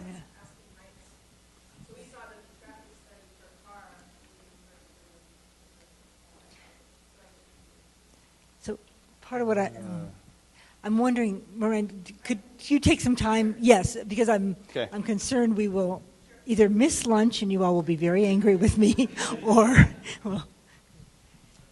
have we done any post-development studies of student housing and the effects of utilities? We actually don't do a post-development studies. However, as the frequency of development moves along, we can actually see study after study after study, and we can verify what our assumptions have been made. Aspen Heights is a good example. We studied down to the Woodlands Boulevard intersection. Our pre-scoping was exactly that. We followed what I mentioned before in terms of scoping. What we did find at the Woodlands after we did the TIA, it's not necessarily a post-development analysis, but when we did the TIA, we found that approximately 5% of the traffic, Aspen Heights-related traffic, left the Woodlands Village Boulevard intersection heading south to Route 66, although we didn't track it after that. But we made it to a 5% threshold. So whether you all want to call that good or bad or otherwise, we did know for a fact that we made it to a 5% threshold. Let's see, the other one here is historically, what percent has the city paid for the cost of mitigation versus the developer? Holy cow. A traffic impact analysis in and of itself describes a fairness or a proportionality. What we do is we look at the traffic that is associated with a given project and we compare that to the background traffic. So in the very nature of the analysis, we're determining a percentage of the traffic that's associated with any given project. So what we do in that case is Aspen Heights, good example, we're asking for a 25% share of a future signal, which is in fact exactly the proportional share that the traffic impact showed in relation to the traffic they've added to the system. So we do that by very nature. The city of Flagstaff, if we don't require the improvement to be made, and this gets complicated too because there are times when a development, if they warrant a traffic signal at the opening of their project, we will ask that they put it in right then and there because that's considered to be a 100% cost share at that point in time, not a community cost because they need it the day they open.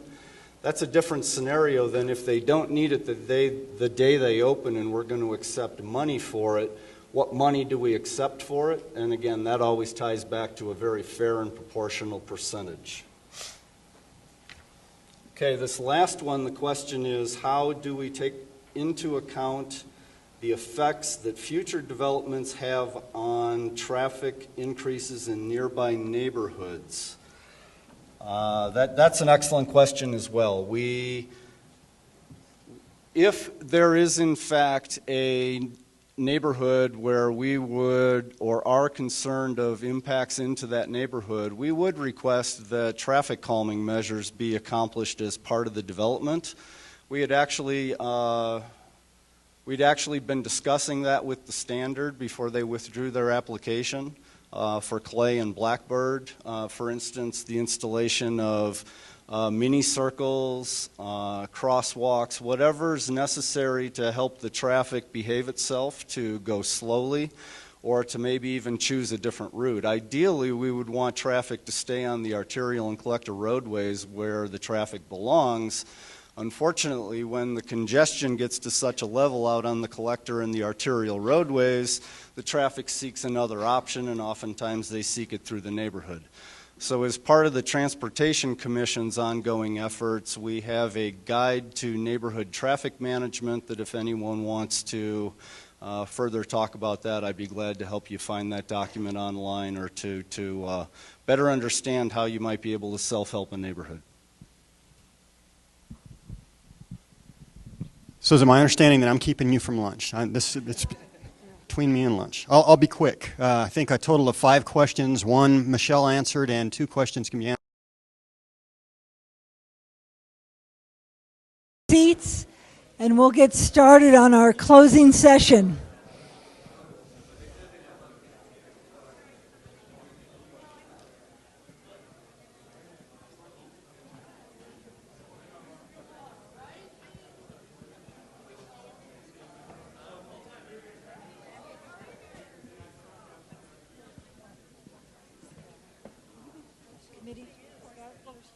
Yeah, I guess so.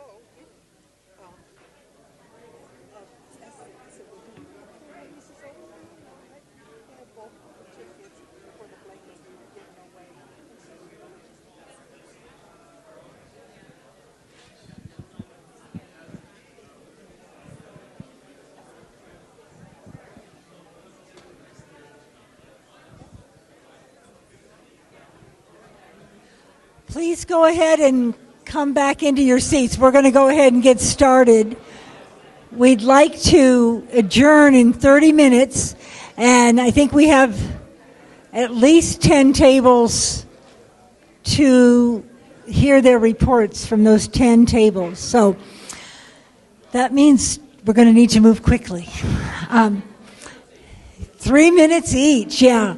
So I think that Deb Harris has agreed to be the first 3-minute reporter. Yes. So the plan is that we will hear from each table, we'll hear the report out. We will collect those documents. So you had someone who was making a document and answering those questions. Make sure that I get that or Teresa Thomas gets that document. And then we will compile those and have that available on the website as well. So we're going to start with, and Deb, can you identify who your facilitator was and give us a 3 minutes or less, the highlights? I think Jareen was our, where is she? Jareen, okay. I can't, okay, over in the corner. And then whoever else was at our table, do you want to know? No. Okay. All right, too much information. And I don't have to read the questions because everybody knows the questions, correct? Okay. Don't read them? No. Okay.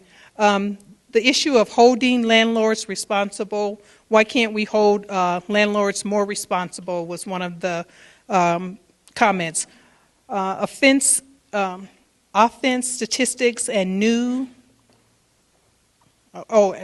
offense statistics and how they changed after getting involved with management. And then there are many regulations that city needs to abide by, and most of the community are not aware of those regulations. And this is Jane's writing, so I'm trying to read her notes. She had to leave. And so I think basically, just to sum it up, is that we just want to know how come landlords, or they should be held accountable for what happens on their property, and that there are many regulations and guidelines that the city council has to abide by, and community people really might not understand what those are, and so it needs to be more education. Number two, it's nice to see what other communities are doing, and that these relationships like Fort Collins and CSU can be formed. So we thought that was great. Joint or shared community space, seeing these better relationships bearing fruit, re-engage the It's Our Town work, and some of you are familiar with that It's Our Town, so re-engage that in that work. We should share resources and the commitment to make these relationships work. In other words, we're all in this kind of ship together, so we need to work better together on issues like this. Interesting possibility using our students to do, activities in the community and just, kind of be more a part of the community. Some depends on campus growth. Where do we go from here? We need to be all hands on deck. NAU city and community work together and have a better planning process at the grassroots level. And this came about is that, people don't get involved in the process at the grassroots level. It's usually people like me and the folks that are here. So we never go out to the Mrs. Garcias or the Mr. Sotos and get them to come and tell us what concerns they might have. And so it's not enough for us to be here. We need to go out and get them. Let's see. We need to be out knocking on doors. All need to come together and figure out how to make it work. We need to make the community feel welcome to NAU, and Flagstaff needs to work harder at being good partners. NAU does not do a good job of reaching out to the community. The city could be more proactive in reaching out to the community also. And as we, NAU and Flagstaff, grow, change is needed. The opportunity for things to happen that matter. Opportunity for things that matter to community and the community does not know about. I'm not sure what that was. I might have not been listening very carefully. Community is reactive, then the city or NAU are reactive. So in other words, we react rather than be proactive and get out ahead of issues. Don't be afraid to bring it up because otherwise you're going to have 300 people yelling at you. So if you bring it up, if you beat them to the punch, then you don't have those 300 people yelling at you. let's see, more effectively in our community, challenges, service opportunities we talked about for students, and other developments are going to have an impact on the city as well. So Thank you. that's it. Thank you. Okay. Do you want this? So can I identify a couple people so we can be moving ahead? So we've got Janet, and then who's somebody else? Okay. All right. So Janet. Okay. Okay. Oh, we can't get you on the video. Yeah. So come on down to the table. Yeah.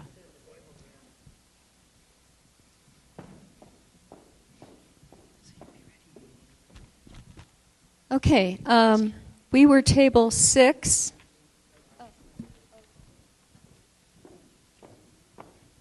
this good? Okay, we were table 6, and what did you learn today from the City of Flagstaff and NAU? The response of the police tiers, the different response levels, when a property owner might get billed for city services, particularly police department. Listening to neighborhoods, how unique they are, hearing a sense of community and a yearning for community engagement from NAU. NAU does have a policy for disciplinary action. It wasn't clear when they would exercise it. Would like to see more proactive approach in exercising that option. NAU drop in enrollment in 2004, percentages in on-campus housing. These were surprises. Knowing that ASU has had a robust relationship with the City of Tempe, we were surprised to hear that it doesn't exist as much at NAU. Was there anything you learned that surprised you? Unclear about NAU's work with the community. There needs to be an overall initiative to collaborate with community. Fort Collins has a liaison paid by the university and the city. There should be formalized channels of communication about student behaviors between the city and NAU that currently do not possibly exist. Informing the community about developments later rather than sooner in the process is a problem. The impact of walking in with a set of plans makes people feel that it's just a fait accompli, everything's already been decided. What stood out to you as most important? Communication, and communication within the context of Prop 207. There's a lot of people who think who feel they need to have some input, but since there's private property issues, you can't always have that input.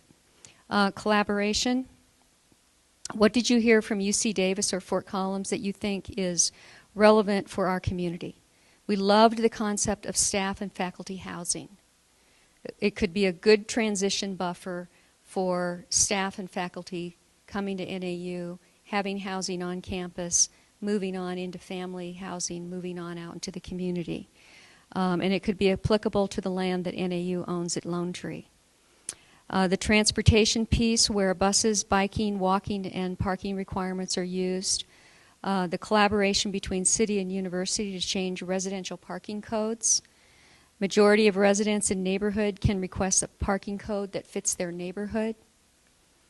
Student outreach campaign that only cost $5,000 at CSU. We have a culture of volunteering here in Flagstaff, and we could build upon that.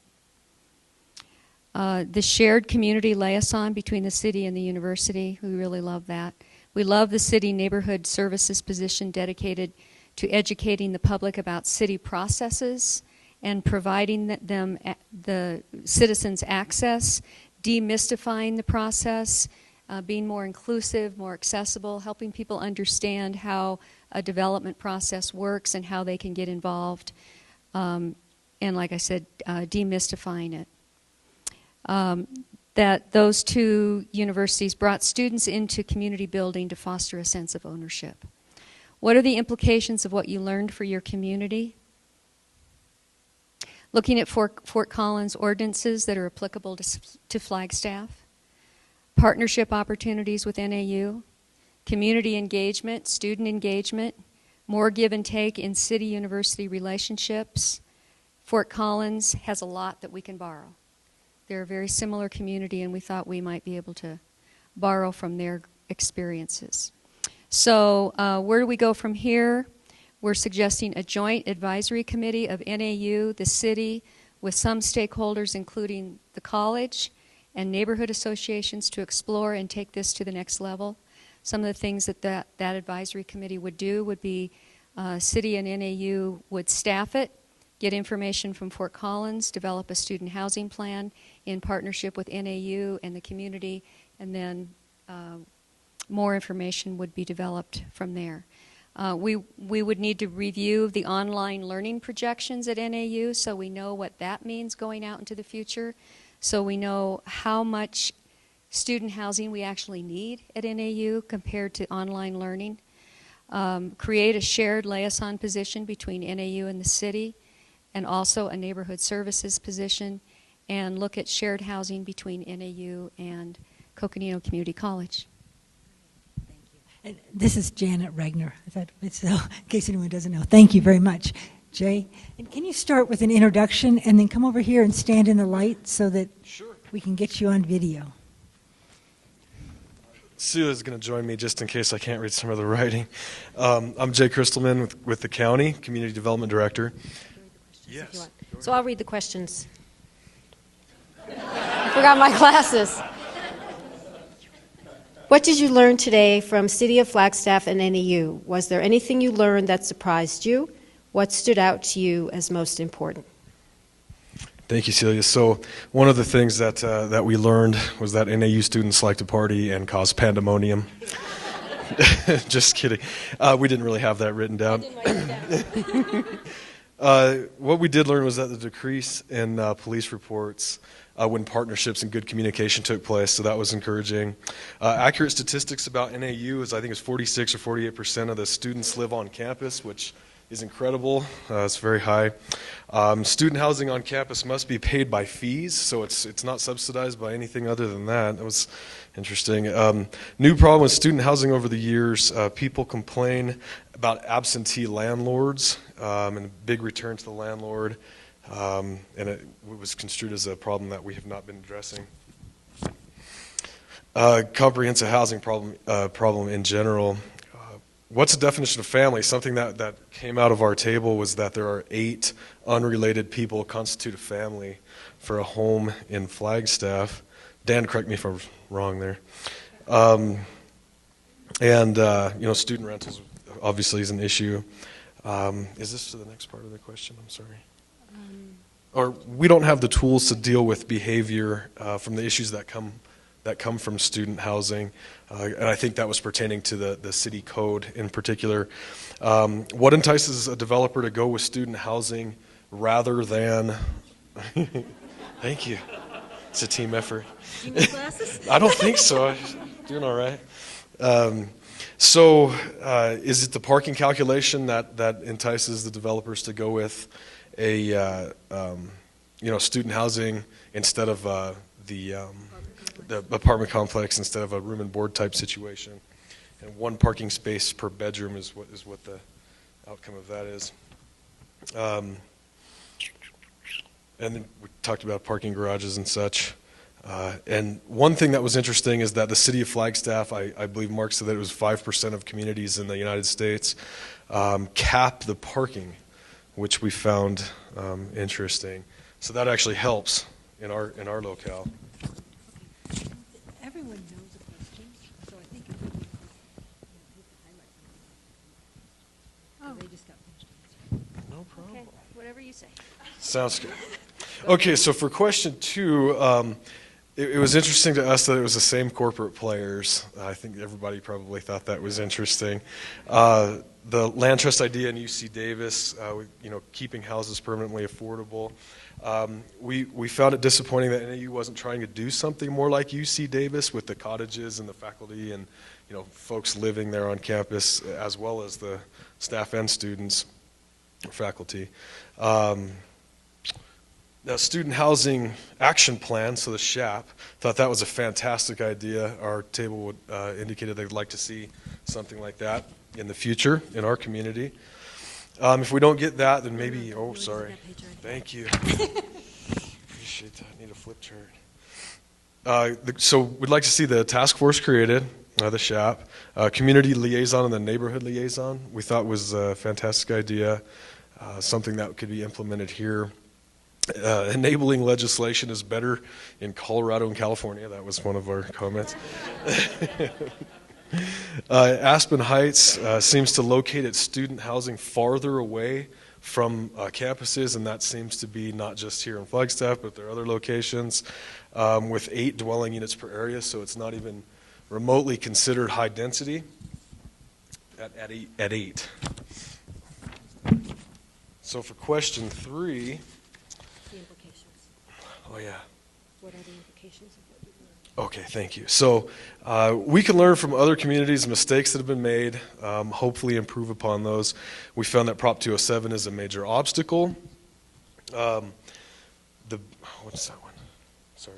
The big corporations. Oh yeah, thank you. The big corporations that build these, thank you very much, that build these projects, they take the money outside of the community. They don't keep it here like a mom and pop rental would. A regional plan does not support us in some ways. I think overall it's been fine-tuned. It should encourage more redevelopment at higher intensity. I'm sure it does. Thank you. I do need your question. Thank you. So back to Aspen Place, how do you integrate 700 students into one place? High density at certain locations. Well, our answer was that it was case by case and it depends on the neighborhood, so I think it varies considerably. Diversity of housing, we like the models at UC Davis, but again, Prop 207, how do we persuade the developers and encourage them? Market rate housing next to students could be a fine alternative. Contact developers of the kinds of projects we would like to see and consider them being built there. The task force, again, we're back to this, is a great idea, especially since we can't stop processing applications. We don't have a moratorium. We should do this sooner rather than later. And back to the SHAP. Let's get to work on the SHAP. We like that one. Let's look at all the tools we have so that we can... what's that one? I'm sorry. Give us a way to control behavior. Thank you. To give us a way to control behavior and to manage our projects. Make a list. Make sure that, thank you, council understands what leverage it has to mitigate the problems. And then change criteria for the TIAs. Rick, I'm sure you'll appreciate that. And one of the final things that came out of our group was to de-annex everything back to the county. So, and that's it. Thanks, Gary. Thank you very much. So it's all right with everyone. We won't read questions. We'll just try to move right through. Okay, come on over here. Thank you. And who was your facilitator? Oh, I forgot to ask you that. Who was the facilitator? Brandel. Oh, Georgette. Okay. And who was your facilitator? Rick Brandel from Okay. NAU. And My who name's are you? Naima Schuler. Okay.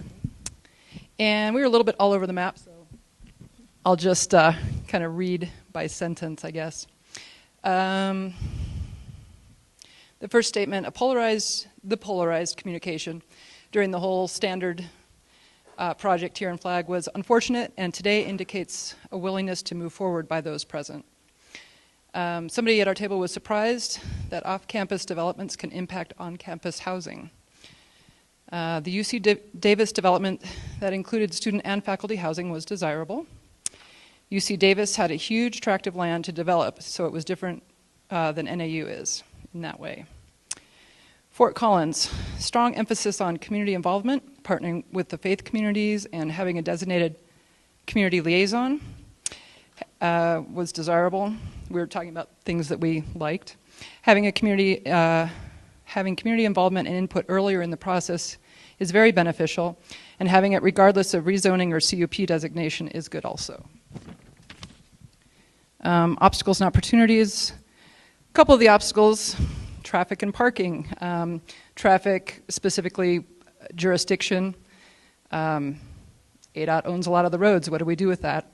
But on the opportunity side of that, that gives grassroots efforts to improve traffic that maybe we could even go beyond city or county and grassroots efforts all the way to the state level.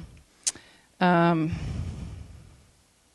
the parking side also, the permits for residents around the NAU campus would be beneficial. And then one last thing, maybe the university could expand their law enforcement code in light of the Flagstaff Police Department involvement in off-campus student issues. Thank you. Okay, you want to come on down? Who will be next? Up here. Okay. All right. Hi. Is it on? Is it on? All right. My name is Frankie Beasley. I was in Group 8, our facilitator. We had 3. Jeff, Sarah, and Peter. Jeff and Peter are from United Way. Sarah was, but now is the county treasurer. I hope I have that right. Okay, great. I'll make it quick since we've all heard kind of a lot of the same things going on. For the first question, we as well were shocked by the number of students that lived on campus. I believe, as you had said, it was 45 or 46%. 46%. And we feared the amount of student housing off campus that may be empty due to the fluctuation of student enrollment. We're not quite sure what the future of enrollment is for NAU. We thought there was a big concern to compare NAU to our sister universities, ASU and U of A, because obviously these are Tempe and Tucson are much larger areas than Flagstaff and have a much larger campus. Obviously, we agree that there needs to be more partnership and cooperation and an increase in levels of communication. That's what stood out to us, and how NAU's traffic is impacting the rest of the city, the neighboring communities such as La Plaza Vieja, Southside, Townsend, whatever it may be. Let's see, what else do we have? Kind of going along the lines of NAU enrollment, NAU has the potential to become more of an online-based university, so the need for housing could decrease, but as we are currently, the worry of an increase in population is still an issue because we're not yet at that point of online enrollment. For the second question, kind of right off the bat, a word that stood out was spooky. We thought it was really scary to see how these large student housing developments are coming across the nation. It was interesting to see the development in Fort Collins and compared that to the standard. That was interesting for us. Let's see. We were unclear of the notion about what the city's protective responsibilities are to our community. And obviously traffic issues are a concern. For us, what we heard about Fort Collins, what resonated with us, was how the city and the university has really been able to work together. And we liked that cooperation that they had right off the bat. A much more sophisticated relationship is there between their city and the university.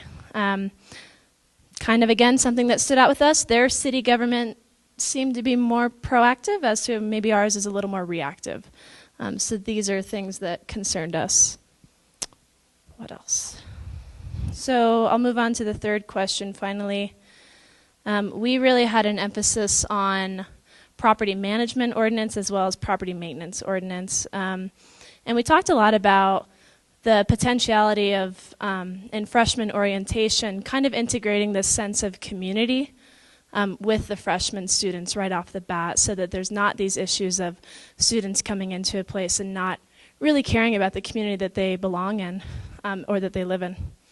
And overall, we said that this is a quality of life issue. This phrase seemed to come up 3 different times for these 3 different questions. So again, our conclusion was that we need to continue this conversation throughout the years, not just next year, not just the year after, but this needs to be a constant communication between grassroots community organizations, city council members, whatever it may be, the developers. It needs to be a constant conversation, and representatives need to be at the table, these liaisons. So, yeah, those are ours. Thank you very much. So I've asked Michelle to, as she reports out for her table, to just tell us things that have not already been said. I think we're beginning to hear some themes. We're starting to get some kind of calls to action, and so we'll just hit the high spots, and then Okay, who's next so up here? really, I think everything had been said, so I'm going to hit the things that we cared most about and say them really quickly. So for enforcement, holding property owners accountable, and also the sticker they use in Tucson to encourage self-policing. Like the idea of the liaison between the city and the university, more cooperation. Also the liaison with neighborhoods, and not just having that apply to zoning and CUP, but also changes in use and other kinds of redevelopment. We think a big obstacle is Milton, and we would like for people to leverage what we can between NAU, the city, and the citizens to get Milton to, or to get ADOT to come up with a transportation plan for Milton, and also to include the community early on in our process. Okay. Thank you. Oh, Michelle, who was your facilitator? Okay, Sarah Dar, thank you. And I guess I'm on. And our facilitator was Stephanie from city staff. We were table number 10. Try to keep this very quick. And I'm Bob Larkin, the new program director for Radio Sunnyside. What surprised us? That traffic impact only addresses failures. Streets that are E's and F's, which stacks failure upon failure. Doesn't really maintain good roads that might better support the regional plan and other goals for the community. Also, that NAU's growth estimates were not really a surprise, but that parking doesn't address adjacent community issues and adjacent community impact. That was a surprise to us. Examples, UC Davis, very different because of the research and associated funding issues associated with that. We share a challenge, though, young faculty that needs affordable housing. Good neighbor policies, Fort Collins, great example. Where does the money come from? We were questioning that. So opportunities. Need a better partnership with the university. We'll borrow from Fort Collins the word duh. NAU has to open up its thinking and its pocketbooks. But we thought the conference center was a good example of a project where the community came together with the appropriate goals. Faculty housing is a great opportunity. It must be appropriate workforce housing that can meet the needs of the young families that are joining the faculty at NAU. It's an opportunity to create creative partnerships and design, creative design. Modify impact analysis for traffic. So that was a point there. Different types of partnerships within the university and city, you've heard that before, that's duh again. But dealing with behavior in the community, clearer guidelines, better education for the students, holding the university accountable by feeding back information on violations and asking for a full-time liaison at NAU to deal with that. And creating city and campus parallel consequences for the students so that if they do a violation in the city, it could impact their enrollment getting dismissed from the university. So, action. Clear up the goals with the new president. Enforce consequences to the students for off-campus behavior, outreach and goals that encourage consistent behavior on and off campus, which has to be buy-in from the student body, driven by the student body, but also the city must invest too, because student engagement is in our best interests as well. We probably would have guessed that you were a radio guy. You think? So how many more? I know we've got one more here. How many more? And 2, 3. Okay. So we got 4 more to go. Hit the high points. And introduce your facilitator and yourself. Thanks. My name is Jim McCarthy. Our facilitator was Josh, the assistant city manager.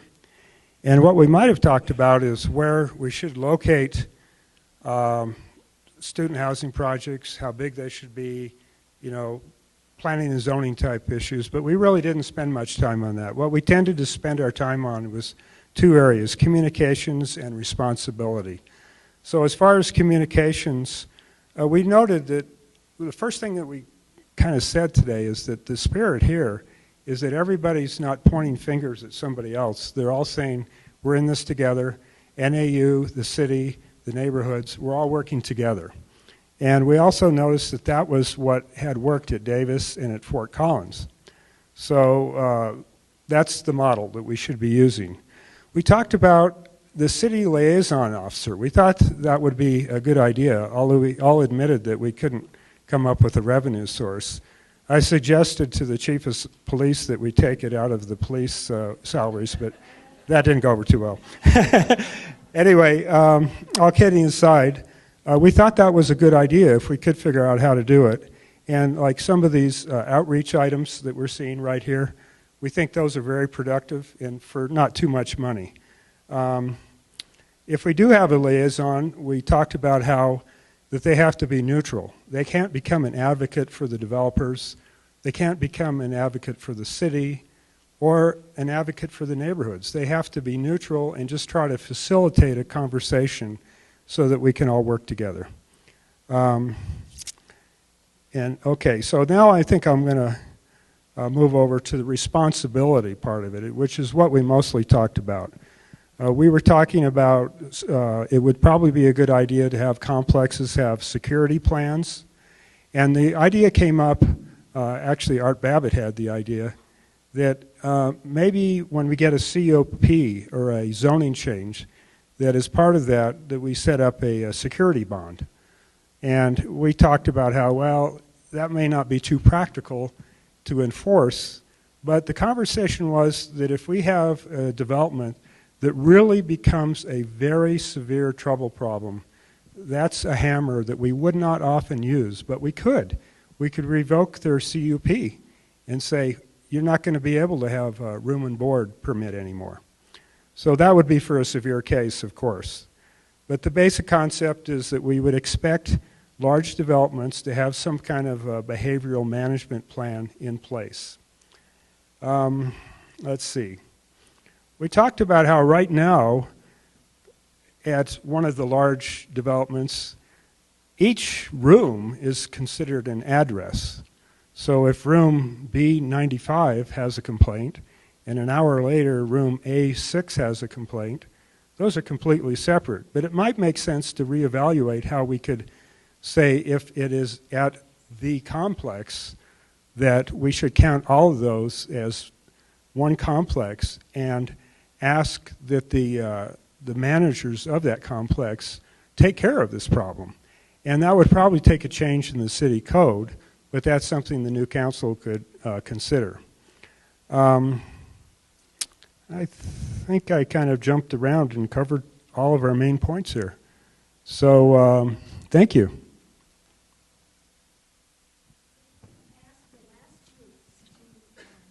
Just if you can move to the last question. Just, what do you think, where do we go from here? Okay.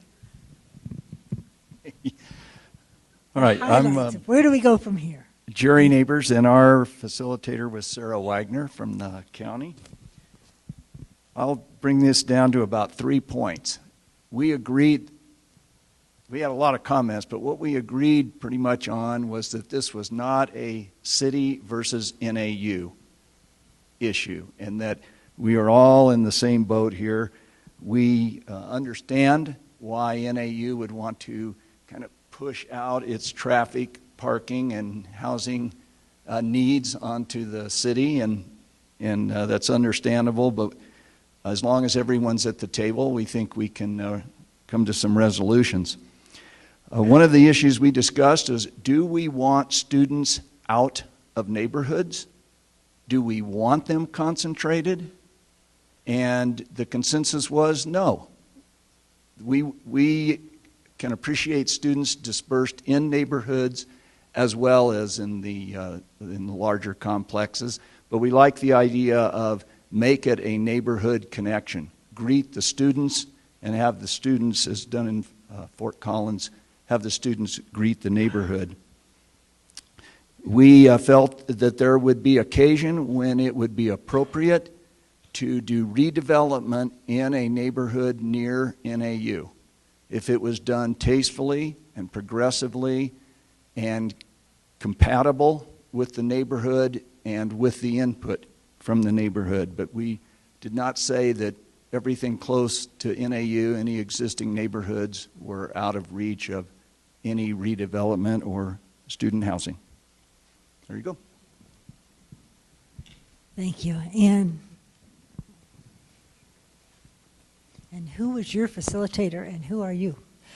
These are tough questions because I'm not sure the name of our facilitator, but she was great. So, Erica. Table 5. Okay. And I wasn't even the recorder. I was just appointed the spokesperson at the last minute. The main point that we agreed on is that this needs to be the beginning, not the end of a conversation between NAU and the community about how do we develop on and off-campus housing that is more compatible with our community values. And for the community, how do we incentivize, if that's a word, NAU to continue in that conversation with us? One way, of course, is to try to figure out what NAU goals are that we can assist with. One of those is obviously improving graduation rates. And we thought that if the code of conduct were more extensively enforced off campus, that that could help with improving graduation rates. So we liked the notion from Fort Collins of regularly sending the police log to NAU and NAU taking responsibility for cross-checking that against their enrollment lists rather than having it be as random as it sounds like it is now in Flagstaff. We also thought that our city council should be working more at the state level to incentivize NAU from the top down and not just head on in here in the community. There were a number of other smaller points. We liked the neighborhood liaison, earlier public meetings in the process. We have a question, how do we do due diligence on developers that are unknown in the community?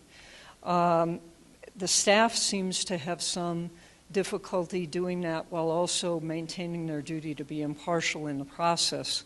So perhaps that's a political function that needs to be done elsewhere in the community to investigate how developers have performed elsewhere. That's it. And so Erica Philpott from the county was the facilitator for that group. So there we are. Thank you. I'm Cindy Brown. I'm with Public Affairs at NAU, and we had 3 facilitators, so we were 3 times as efficient. Andy, Cindy, and Dustin. And I was going to come up and just say ditto. Most of this has been covered, but one of the things that we did want to say is approaching development from a community perspective, making sure that when things are developed, whether or not, if they're usually around the university, if it's a mixed use, so it makes sense for the community as well as the university, not just aimed towards student housing. One of the other things that we liked that Fort Collins was doing was net neutral, so having more conversations about how we can encourage developers to strive for net neutral, zero impact energy. Yes, thank you. When they build things that are aimed towards student housing. Thank you. Okay, did we get everyone? I think we did. Well, thank you. So we'll take these notes, we'll take these comments, and we'll find the kind of common ground here, which it sounds to me like there's quite a bit. Am I missing someone? No. Okay. So it sounds like there's really quite a bit of common thinking. And thank you, Beth. I think you inspired some thoughts and potential actions here for Flagstaff. Thank you very much. So with that, we will have some closing remarks from Liz Archuleta, and thank you all for a great day. Thank you so much, Carrie. And I did want to thank also Kathy Allen. She didn't get mentioned as one of the facilitators, and she was a facilitator. And all of those who were scheduled to facilitate and ended up joining groups, thank you, all of the recorders. So just want to thank a couple of people. As you may be aware, putting together a symposium like this takes a lot of planning, and I mentioned already the steering committee. I want to thank the 3 funders again, Northern Arizona University, the City of Flagstaff, and Coconino County. But I also want to thank the people behind the scenes who put together the entire day, all the logistics, the handouts, the, order the lunch, all of that goes into a day like this. And so, Julie Moyer, would you please raise your hand? And she's over at the Public Works office at the county. Elaine Hesbett, can you raise your hand, Elaine? She's back there. Elaine is over at United Way of Northern Arizona, and we thank her for helping us out. Alyssa, and she's from Northern Arizona University, and she was here earlier, but she got sick, and so we sent her home because she wasn't feeling well since yesterday, but she's been a wonderful help. And then we also have Michelle Ralston from Supervisor Babbitt's office. Thank you so much for helping. And then there's one person that I'd like to call down here, and this is my right-hand person, Teresa Thomas. If you please come down here for a minute.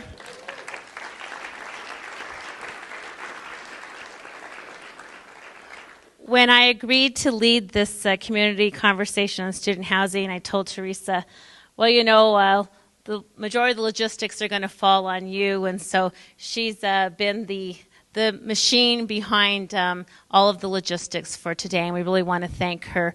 And so I wanted to present her actually with one of these flowers. So Teresa, thank you for everything that you did for us. I can't do what I do without her, so thank you. Appreciate it.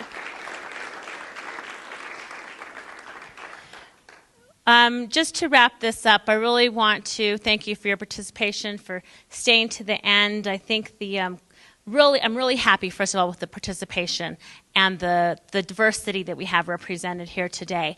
I'm also very happy with the presentations. I thought were just quality presentations. Thank you to all of the panelists. Just the preparation that went into this was phenomenal, so thank you so much for that.